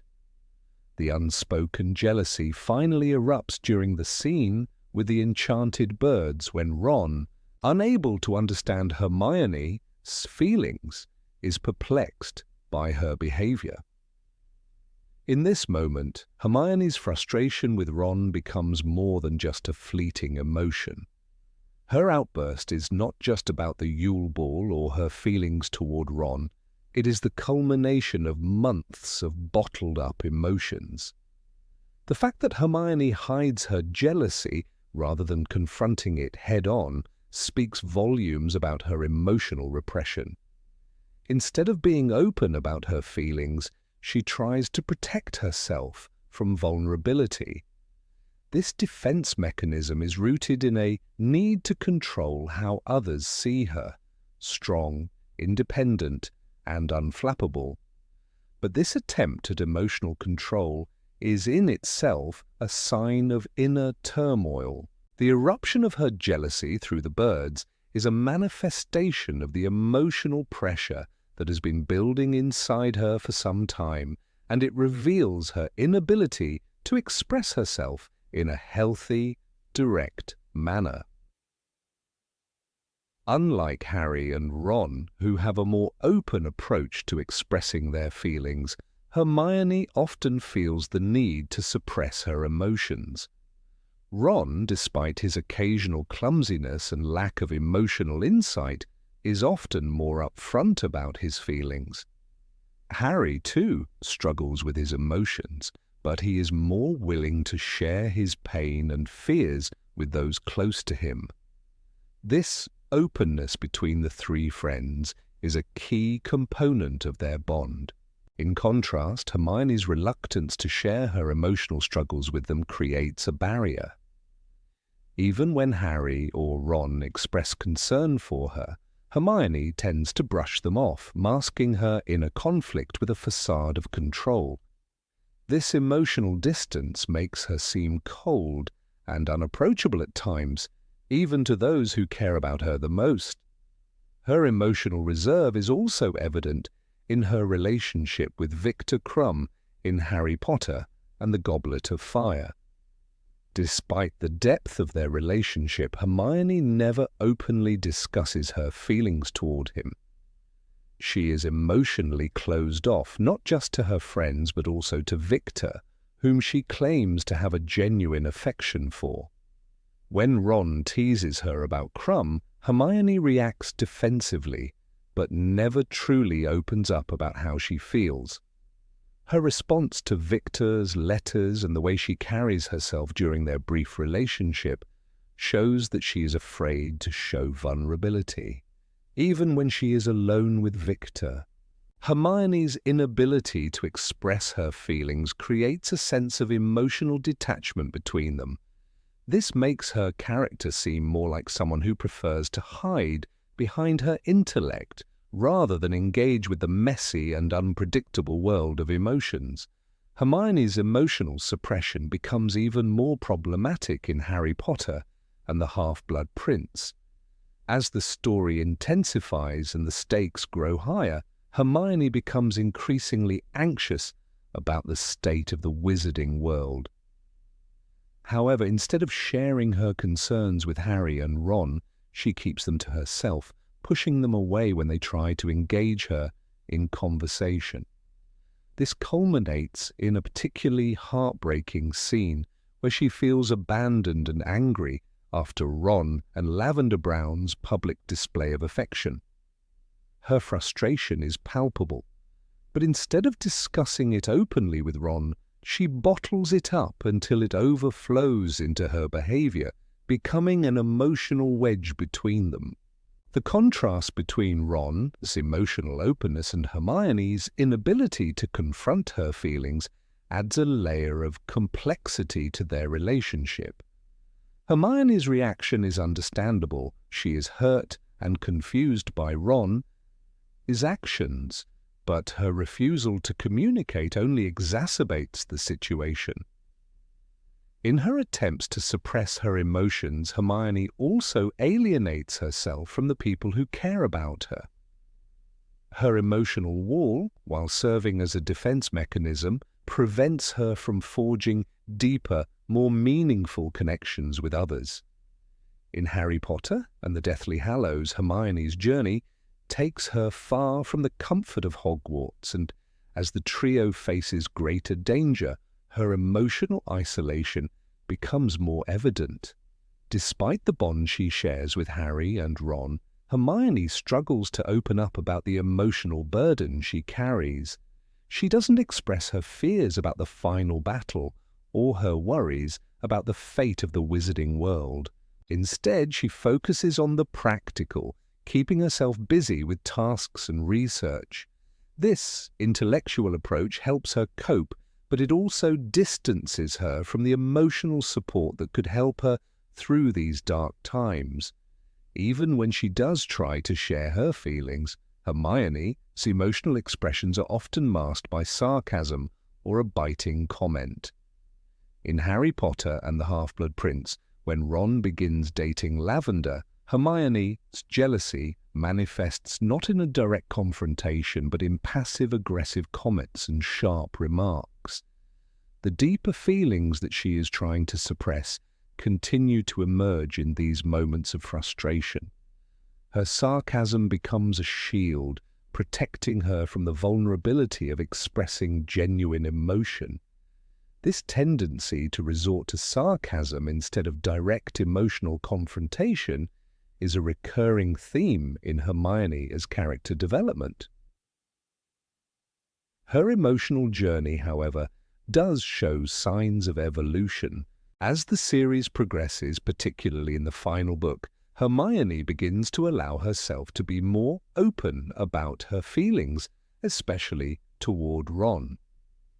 By the end of Deathly Hallows, after years of holding herself back, Hermione allows her emotions to surface in a more honest way. When she and Ron finally acknowledge their feelings for each other, it marks a turning point in her character development. The emotional walls that she had built for so long are slowly dismantled, allowing her to form a more authentic and open connection with those around her. In conclusion, while Hermione's emotional closed-off nature is often seen as a strength, an embodiment of her rationality and intellect, it also serves as a hindrance to her personal growth and relationships. Her tendency to bottle up emotions, especially jealousy and frustration, often leads to outbursts that could have been avoided with more open communication. The contrast between Hermione and her more emotionally expressive friends highlights her struggles, but also makes her eventual emotional openness in Deathly Hallows all the more poignant. It is a reminder that even for someone as brilliant as Hermione, emotional honesty and vulnerability are necessary for true connection. Number 23. No sense of humor. In the world of Harry Potter, Hermione Granger stands out as one of the most brilliant and determined characters. Known for her quick wit, unwavering loyalty, and dedication to her studies, she remains a steadfast companion to Harry and Ron throughout the series. However, beneath her intellectual brilliance lies an often underexplored flaw: her struggles with humor. Unlike many of the characters around her, who delight in playful banter, pranks, and teasing, Hermione has a tendency to take jokes too seriously, making her a difficult person to joke with. This critical aspect of her personality reveals a side to Hermione that is often overlooked: her lack of appreciation for the lighter moments in life. One of the most glaring examples of Hermione's struggle with humor comes during the early years at Hogwarts, where she is frequently at odds with Ron and, at times, with the Weasley twins. Ron, who is known for his sarcastic remarks and playful jabs, often finds himself walking on eggshells when trying to joke around with Hermione. A perfect instance of this is in Harry Potter and the Prisoner of Azkaban, when Ron and Hermione are sharing a joke about the latter's constant bookishness. Instead of laughing along, Hermione takes offense, even though Ron's comment was intended to be light-hearted. Her reaction, which ranges from a dismissive glare to an outright reprimand, sets a tone of tension between her and the others. When humor is involved, it's clear that Hermione's response to humor is influenced by her need for order and control. She has grown accustomed to relying on intellect and hard work to navigate the world around her, and anything that appears to deviate from logic or seriousness can unsettle her. For example, in Harry Potter and the Goblet of Fire, during the Yule Ball preparations, Fred and George attempt to lighten the mood by offering Hermione a joke about her lack of interest in the event. Instead of finding their humor amusing, she takes it as an attack on her character, which results in a strained interaction. The twins, known for their mischievous pranks, are taken aback by her lack of appreciation, which only deepens the rift between them. This tension is not exclusive to Ron and the twins, but extends to Harry as well. While Harry and Hermione share a deep bond of friendship, they often find themselves clashing when it comes to humor.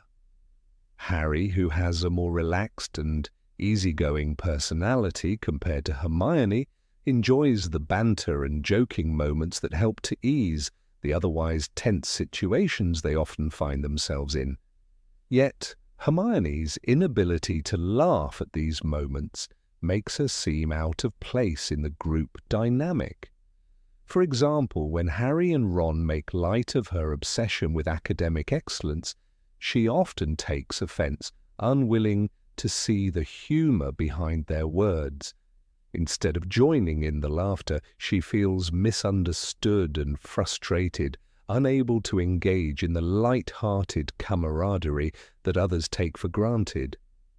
Hermione's inability to joke or laugh at herself can also be seen in her interactions with Fred and George Weasley. The twins, who make a living out of pranks, jokes, and amusing observations, find it particularly difficult to connect with Hermione, who often reacts coldly to their humor. In Harry Potter and the Order of the Phoenix, when Fred and George make a comment about Hermione's seriousness, she responds with an icy demeanor, making it clear that she is not amused. The twins, who thrive on playful teasing and witty remarks, struggle to understand why Hermione cannot take a joke, and their frustration is palpable. The awkwardness between them underscores the divide between those who enjoy humor and those who cannot seem to engage with it. At the heart of this issue lies Hermione's discomfort with anything that feels frivolous or unimportant. Humor, for her, often seems like a waste of time, something that detracts from her more serious pursuits. Her dedication to her studies and her desire to prove herself as more than just the quote 46 often make her see humor as an unnecessary distraction. In many ways, this is a reflection of her deep-rooted insecurity. While Hermione excels academically and is highly respected by her peers, she often feels that she must be taken seriously to maintain her worth. As a result, humor, which requires vulnerability and a willingness to be playful, feels like a threat to her carefully constructed image of herself as a serious and capable individual. Furthermore, Hermione's difficulties with humor are intertwined with her sense of moral superiority. She has a strong sense of right and wrong, and her belief in fairness often drives her to take offense when jokes cross the line. For instance, in Harry Potter and the Chamber of Secrets, when Ron makes a joke about Hermione, this magical mishap involving the polyjuice potion, she is quick to point out that the situation is not funny, but rather dangerous. To Hermione, humor often requires a certain level of respect and seriousness that she feels is missing in Ron's lightheartedness. This tension further highlights the complexity of her character. While she is compassionate and dedicated, her need for order and structure can make her appear rigid and unwilling to embrace the more spontaneous aspects of life. Ironically, this seriousness, while making Hermione a strong and dependable character, also distances her from the lighter moments that others treasure.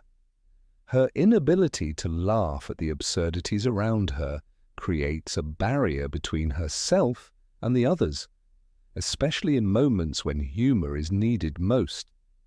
For example, during the stressful moments of the Triwizard Tournament in Harry Potter and the Goblet of Fire, when Harry and Ron are struggling to cope with the pressure of the tasks ahead, it is often Fred and George who bring some levity to the situation.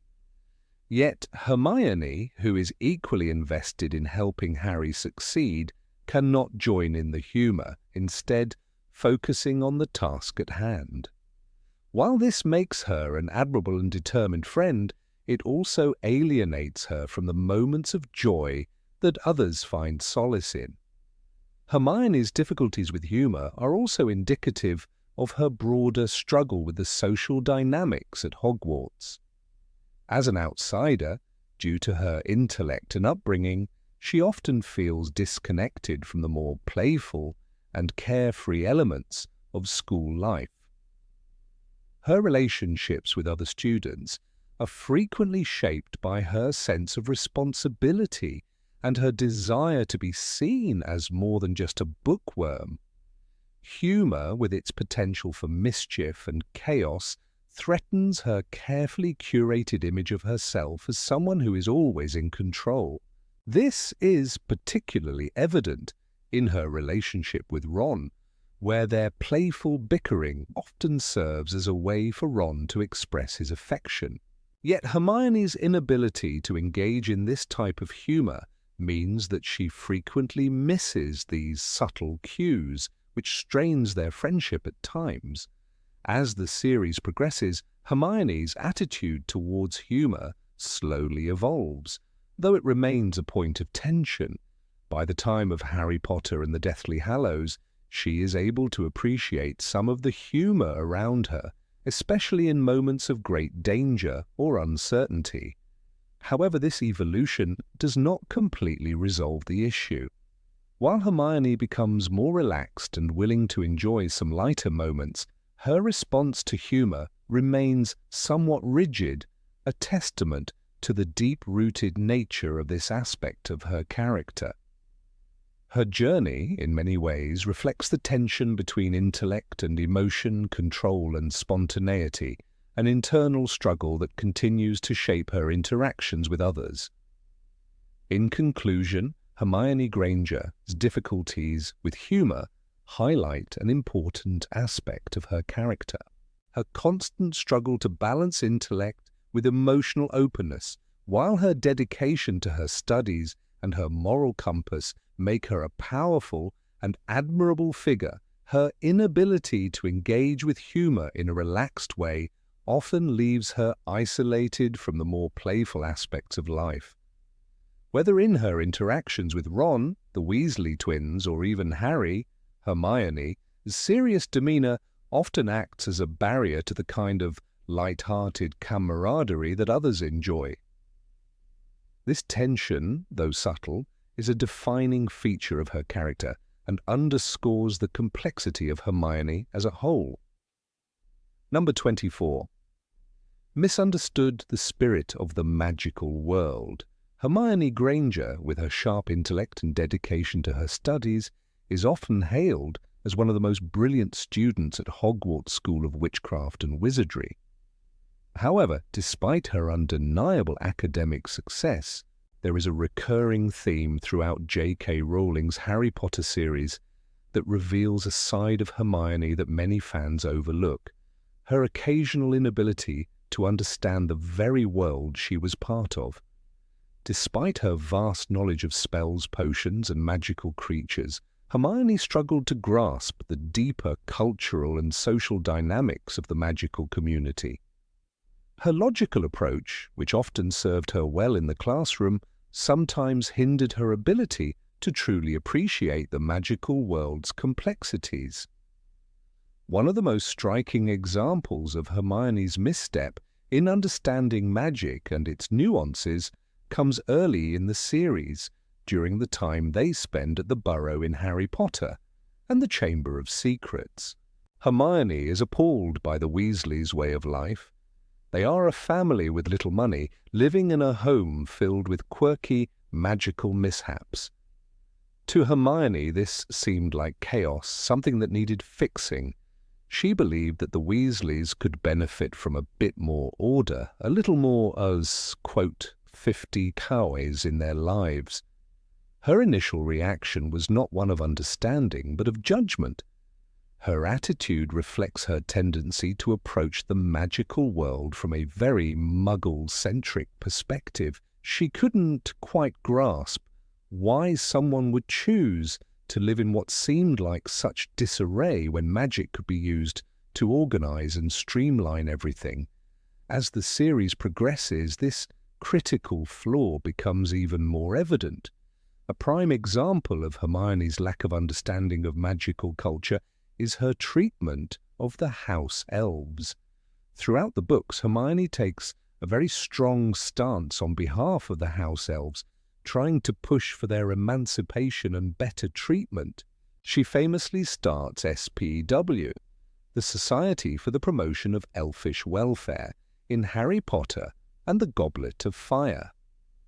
Hermione, ever the advocate for equality, sees the house elves' subservience as an injustice that needs to be corrected, However, what she fails to comprehend is the cultural context of house elf servitude. The house elves do not view their work as enslavement, but as an honored tradition and a part of their identity. Their magical abilities are intricately tied to their servitude, and many house elves, such as Dobby, are in fact initially reluctant to embrace freedom because they do not fully understand or want it. In Harry Potter and the Goblet of Fire, Hermione's attempts to free the house elves are met with resistance from the very creatures she seeks to help. Dobby himself, the most famous of the free elves, cautions her about her approach. He tries to explain that while she means well, she does not understand the nature of elf kind.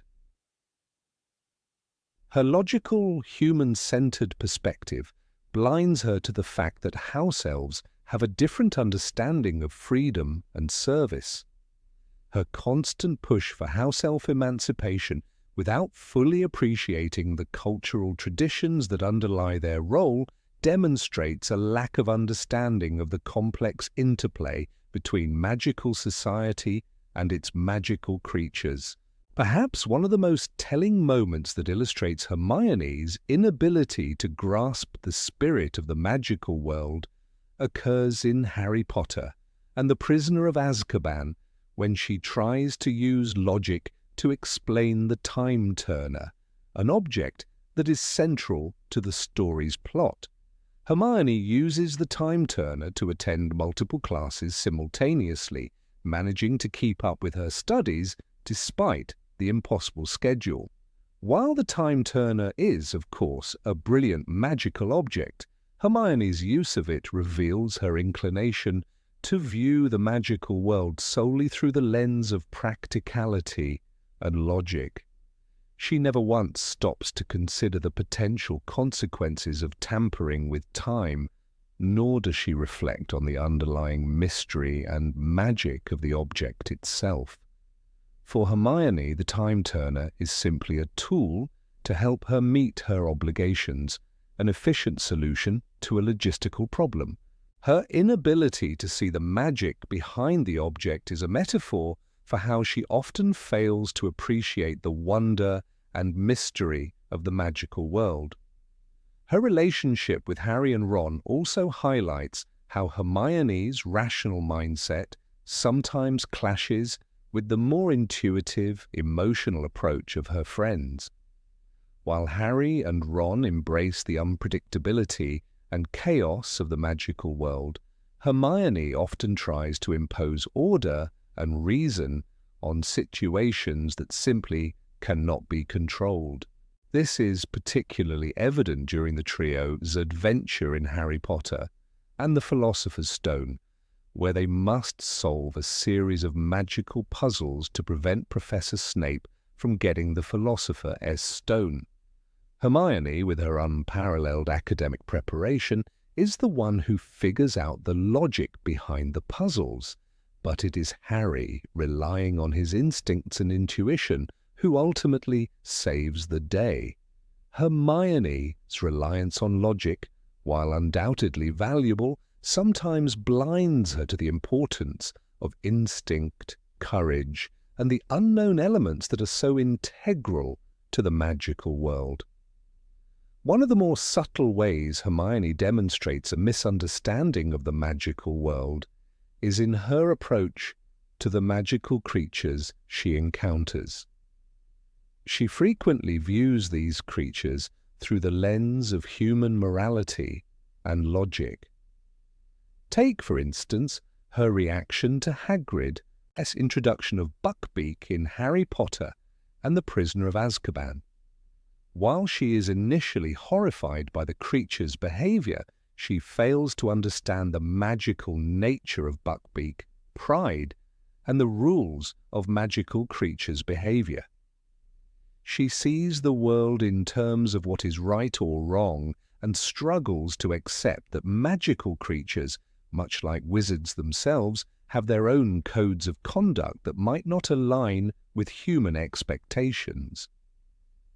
In Harry Potter And the Half-Blood Prince, Hermione, his reaction to the revelation of Horcruxes is another example of how she sometimes fails to grasp the true nature of dark magic. While she is able to provide the most logical and researched answers regarding Horcruxes, she is still appalled by the idea of splitting the soul. To Hermione, the very notion of using magic to commit such an act is inherently wrong. Without fully understanding the mindset of dark wizards who commit these atrocities, she cannot fully comprehend the extent to which dark magic warps the very nature of magic and the soul itself. This inability to understand the depths of dark magic is one of the few places where Hermione's intellectual approach fails her, as she is unable to delve into the deeper, more nuanced aspects of evil that cannot be explained through logic alone.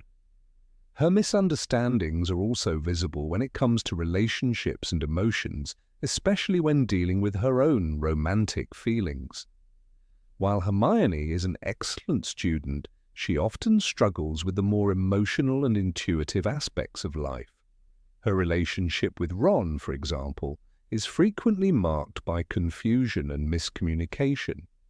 She often tries to apply logic to a situation that is ultimately governed by emotion and personal growth. In Harry Potter and the Deathly Hallows, when Hermione and Ron are forced to deal with their growing feelings for each other while on the run from the Death Eaters, Hermione initially fails to recognize the importance of personal bonds in the context of their broader mission. She approaches their relationship with the same seriousness and rationality she applies to her studies, forgetting that love and friendship, while important, are not always governed by logic or reason. Hermione's actions, though well-intentioned, sometimes reflect her inability to fully grasp the cultural complexities and nuances of the magical world. This is not to say that she is a flawed character, but rather that her limitations make her even more human. Hermione's journey in many ways is about learning to balance her intellectualism with the emotional, magical, and mysterious aspects of the world she inhabits. In the end, her growth as a character comes not just from her academic success, but from learning to embrace the wonder, the chaos, and the unpredictability of the magical world. She learns that not everything in the magical world can be explained by reason alone, and that sometimes the most powerful magic comes from trusting in the unknown. Number 25. Interferes without asking. Hermione Granger, the brilliant and diligent witch from the Harry Potter series, has been lauded by readers and characters alike for her intelligence, unwavering loyalty, and moral compass. However, one aspect of her character has often been the subject of critical scrutiny, a tendency to make decisions for others without consulting them first. This is not just a mere quirk of personality, it is a recurring pattern that speaks to deeper issues within her approach to relationships and decision-making. While Hermione's actions are often driven by a genuine desire to protect and help, they sometimes reveal an unsettling inclination to assume that her judgments are inherently superior to those of others. One of the most significant and controversial examples of this behavior occurs during the pivotal moment in Harry Potter and the Deathly Hallows when Hermione makes the decision to cast the Obliviate Charm on her parents. This spell, which erases memories, was used by Hermione to ensure that her parents would be safe, while she, along with Harry and Ron, went on a dangerous mission to find and destroy Voldemort's Horcruxes.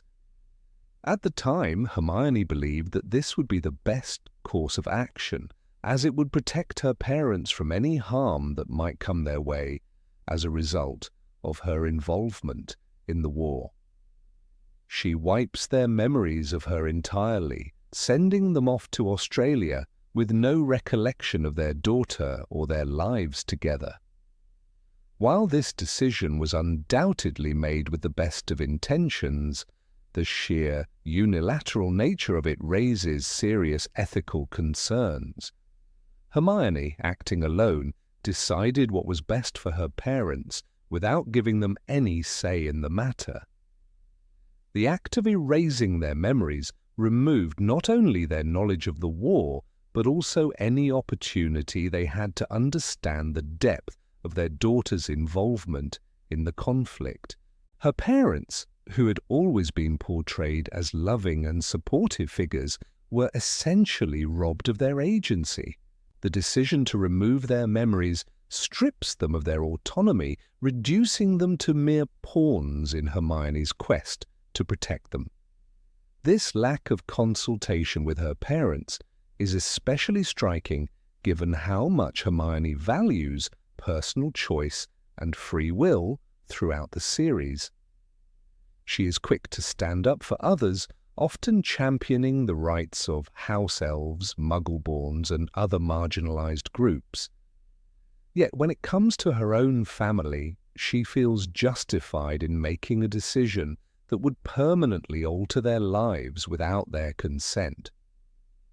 This act speaks to a larger pattern in Hermione's character, her tendency to assume that her intelligence and sense of right and wrong automatically entitle her to make decisions for others, even when those decisions have profound consequences. In Harry Potter and the Deathly Hallows, the decision to alter her parents' memories is presented as a moment of painful self-sacrifice. Hermione is depicted as torn between the necessity of protecting her loved ones and the moral cost of her actions. However, the fact that this decision was made without consulting her parents suggests a deeper flaw in Hermione's character. Her belief that she knows what is best even when others are involved. This is not an isolated incident. Throughout the series, Hermione frequently takes matters into her own hands, believing that her plans and ideas are superior to those of her friends, often to their detriment. A notable instance of this is in Harry Potter and the Prisoner of Azkaban, when Hermione takes it upon herself to use the time turner to attend multiple classes simultaneously. While her actions were motivated by a desire to excel and help others, her unilateral decision to take on this responsibility without consulting Harry or Ron reveals a lack of awareness of the impact her actions might have on them. In this instance, Hermione's determination to succeed leads her to prioritize her own academic goals over the needs and well-being of her friends, even though they were directly involved in her decision-making process. This desire to control and fix things often results in Hermione's alienation from others. Her habit of making decisions for those around her, while undoubtedly well-meaning, often ignores the fact that others may have different priorities, beliefs, and desires. Ron, for example, frequently expresses frustration with Hermione's bossy nature and her tendency to take charge in situations without fully considering his or Harry's opinions. While Hermione's intelligence and quick thinking often serve to rescue her friends from danger, her inability to defer to their judgment or allow them to make their own decisions creates tension within their friendship. In Harry Potter and the Goblet of Fire, Hermione's meddling is again evident when she takes it upon herself to organize SPEW, the Society for the Promotion of Elfish Welfare. Although her intentions are noble, she fails to consult the house elves about their wishes or needs. She believes she knows what is best for them, but her approach to advocating for their rights is condescending and paternalistic.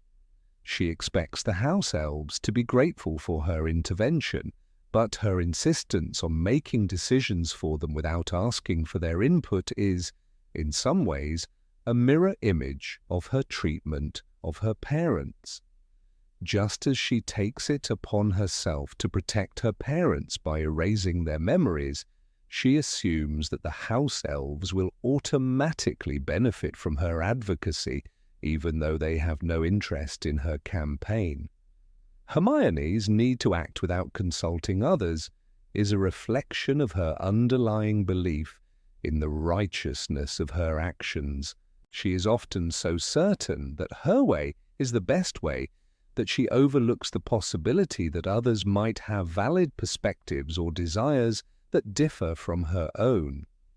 This is a trait that manifests itself in her relationships with both her friends and her family. It speaks to a deeper theme in the series, the tension between individual autonomy and collective responsibility. Hermione's actions, though well-intentioned, frequently blur the line between helping others and controlling them. One could argue that Hermione's decision to alter her parents' memories was an act of desperation. She was faced with an unimaginable situation, one in which the safety of her loved ones was at risk, and she felt that she had no choice but to take matters into her own hands. Her decision to erase her parents' memories, however, was not simply a reaction to immediate danger, it was also an expression of her deeply ingrained need to protect and control. Hermione's character is built on a foundation of caring for others, but this care sometimes manifests itself in ways that strip others of their ability to make their own choices. This is evident in her relationship with her parents, as well as in her friendships with Harry and Ron. Ultimately, Hermione's actions in Deathly Hallows raise significant questions about the nature of protection and autonomy. Was it right for Hermione to make such a profound decision for her parents without their consent? Can one ever justify such actions even when they are done out of love and concern? While Hermione's actions undoubtedly saved her parents from potential harm, they also robbed them of their agency.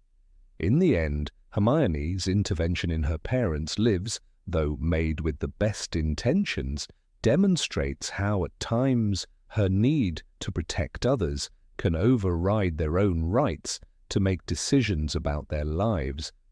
This is a flaw in her character, one that highlights the complexities of love, sacrifice, and the moral dilemmas that arise when we assume we know what is best for others.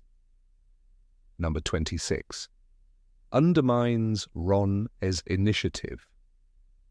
Hermione Granger, one of the central figures in the Harry Potter series, has long been regarded as a brilliant and resourceful witch, a loyal friend, and a steadfast advocate for justice. However, when examined through a more critical lens, one could argue that her behavior towards Ron Weasley, her close friend and eventual romantic partner, often stifled his confidence and initiative. Despite Ron's many qualities, including his sense of humor, bravery, and loyalty, Hermione frequently undermined him, especially when his ideas or suggestions clashed with her own. Her dominance in their interactions, while often well-intentioned, sometimes made it difficult for Ron to find his own voice and assert his thoughts. Ron, throughout the series, struggles with insecurity. Coming from a large, financially strained family, he often compares himself to his more accomplished siblings. Despite this, Ron is not devoid of his own ideas or insights, many of which are valuable and even crucial to the group's success. Yet Hermione's tendency to overpower him, both in terms of intellectual authority and conversational control, made it harder for him to feel like an equal partner in their trio. This pattern of behavior can be seen throughout their friendship, particularly when Hermione dismisses Ron's thoughts, even when they are not necessarily wrong. In Harry Potter and the Philosopher's Stone, Ron's contribution to the trio, his problem-solving is invaluable. He plays a critical role in chess, using his strategic thinking to ensure that the group can escape from the life-size game. This, however, does not stop Hermione from taking credit for the plan, and she often overrides his suggestions, assuming she has a better solution. This dynamic, subtle as it may be in some moments, can begin to erode the sense of equality that should exist between friends, especially in a situation where everyone's contributions matter. Hermione's intellectual superiority over Ron is a recurring theme. As the most academically inclined member of the trio, Hermione consistently proves to be the most knowledgeable and well-prepared. However, her need to demonstrate her intellectual prowess sometimes comes at the expense of Ron's sense of worth. When they are in the midst of dangerous situations, Hermione often assumes the lead, dictating what should be done and dismissing Ron's ideas as inferior. Even when Ron does manage to contribute, Hermione's response to his suggestions can be patronizing at best and dismissive at worst. A notable example occurs during the Harry Potter and the Chamber of Secrets, when the trio is trying to figure out how to enter the chamber itself. Ron offers a suggestion, only for Hermione to instantly interrupt him, essentially belittling his thought process. While Ron might not always have the most polished ideas, his input is worth considering, especially given his long-standing loyalty to his friends. Yet Hermione's tendency to brush him off diminishes his confidence, making it harder for him to speak up in future situations. Hermione's dismissal of Ron is not merely a matter of differing opinions, but a repeated pattern that results in the suppression of his voice. This is particularly evident during the darker and more intense moments of their adventures, such as the events surrounding the Triwizard Tournament in Harry Potter and the Goblet of Fire. As the tournament becomes increasingly dangerous, Ron's worries about Harry's safety intensify. Instead of engaging in a supportive dialogue with him, Hermione often turns her focus to practical concerns or the need to solve the problem. While her intentions are, no doubt, rooted in her desire to help, her disregard for Ron's emotional state only highlights a lack of empathy at crucial moments. This becomes even more damaging when Ron begins to feel that his concerns are being dismissed, pushing him further into his own doubts about his role in the group. Throughout the series, Hermione's overbearing nature often results in her unintentionally overshadowing Ron's side contributions. In Harry Potter and the Half-Blood Prince, Ron's insecurities become more pronounced as he enters a romantic relationship with Lavender Brown. The ensuing jealousy and competition with Harry, as well as the awkwardness with Hermione, are all exacerbated by Hermione's critical and often dismissive behavior. Rather than providing the support that Ron so desperately needs, Hermione often focuses on how his actions affect her. Her sharp remarks and unsolicited opinions only add to Ron's growing frustration, and by the end of the book, he is left feeling even more vulnerable than before. In many ways, Ron's reaction to Hermione's dominance in their friendship is telling. While he is certainly no pushover and he occasionally offers his own sharp retorts, his underlying insecurity often causes him to retreat. His insecurities regarding his worthiness as a friend, a partner, and even as a hero only deepen when Hermione disregards his input. This internal struggle is visible in his inability to assert himself when it matters most.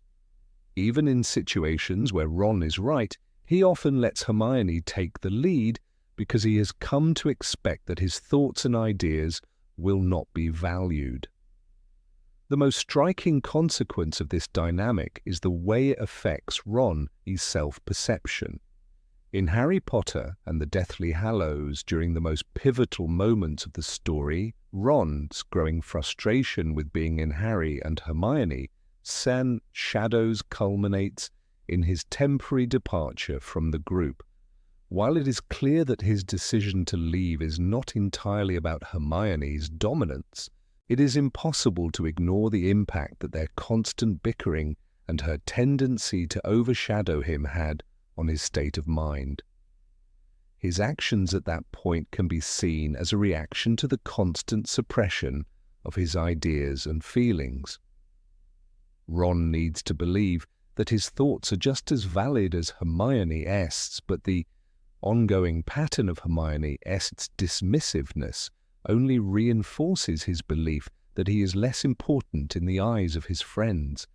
It is important to note that Hermione's behavior is not born out of malice. Her overbearing nature is a reflection of her deep care for her friends, her desire to protect them, and her need for control in a world that is often chaotic and dangerous.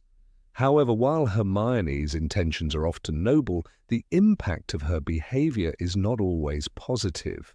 The pressure she places on Ron, particularly through her quick judgment and dismissive tone, only reinforces his worst fears about his inadequacy. Over time, this repeated behavior begins to wear on Ron, making it harder for him to speak his mind, especially in critical moments.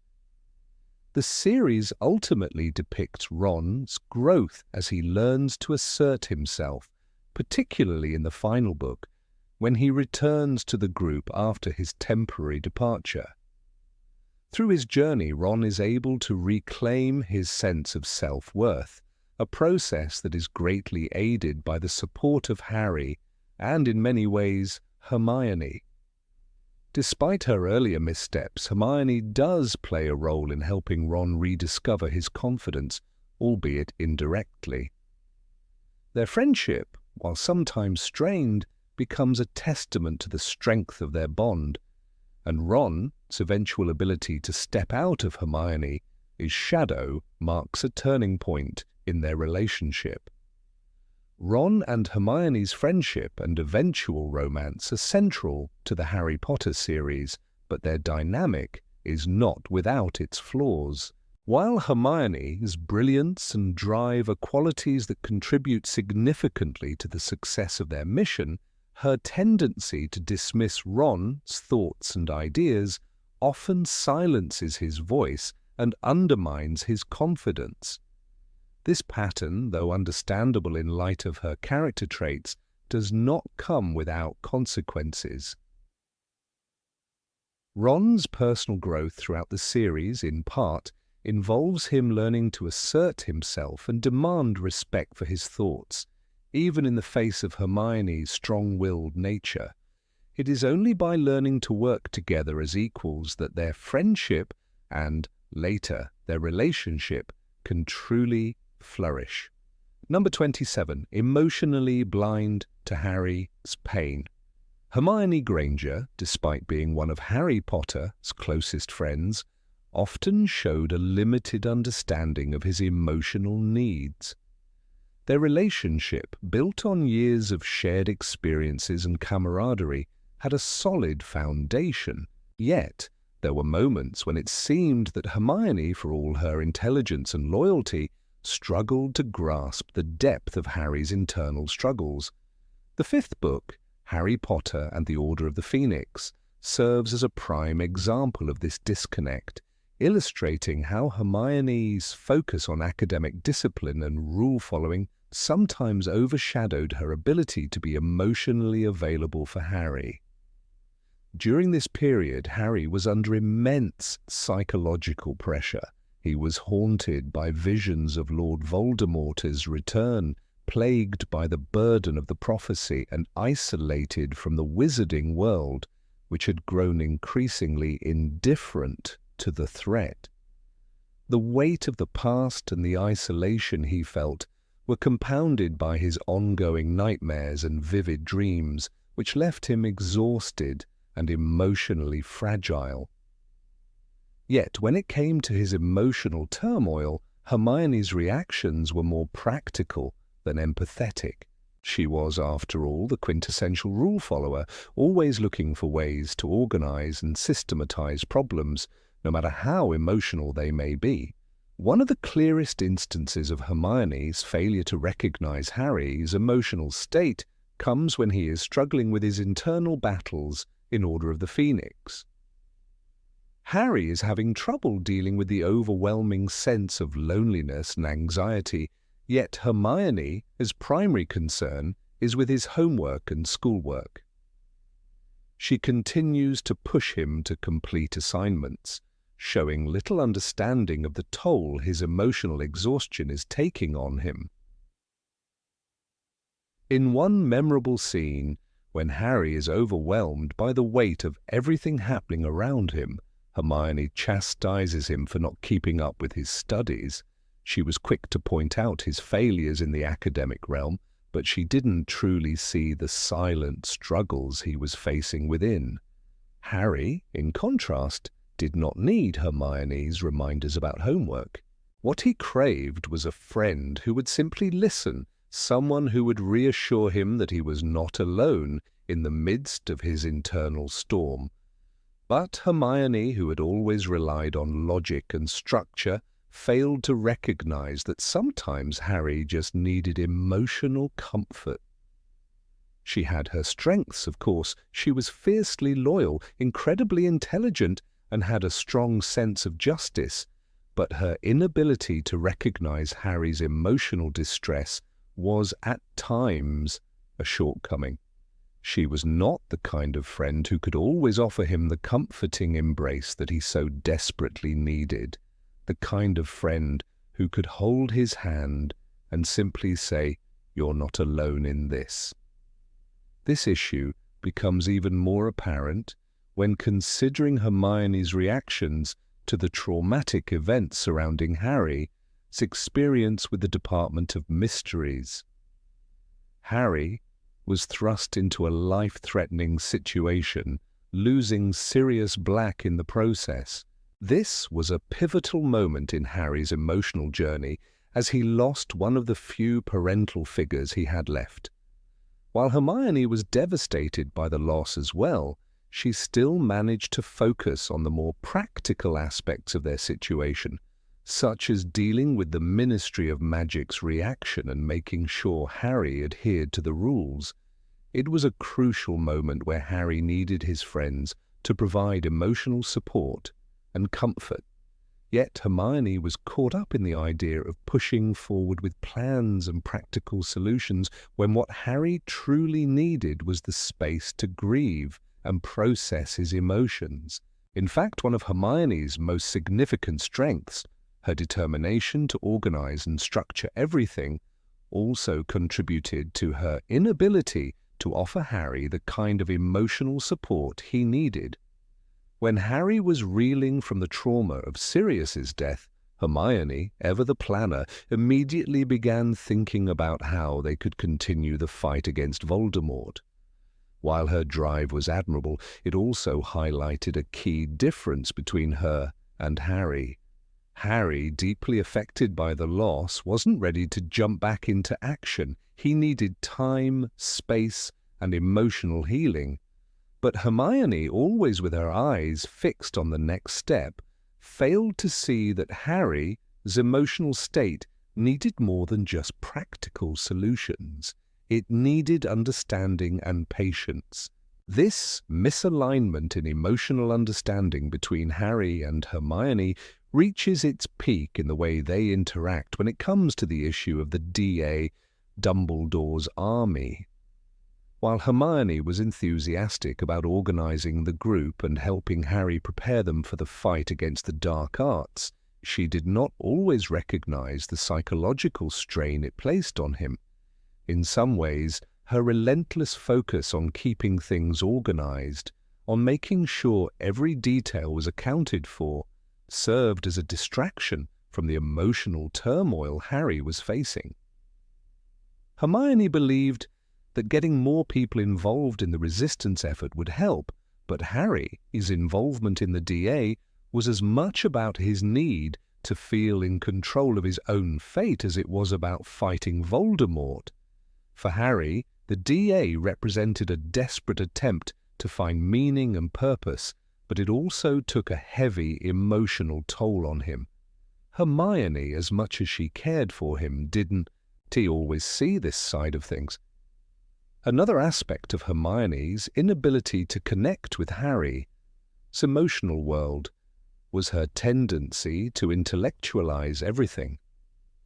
Hermione was brilliant, but her brilliance sometimes made her overlook the emotional subtleties that Harry was dealing with.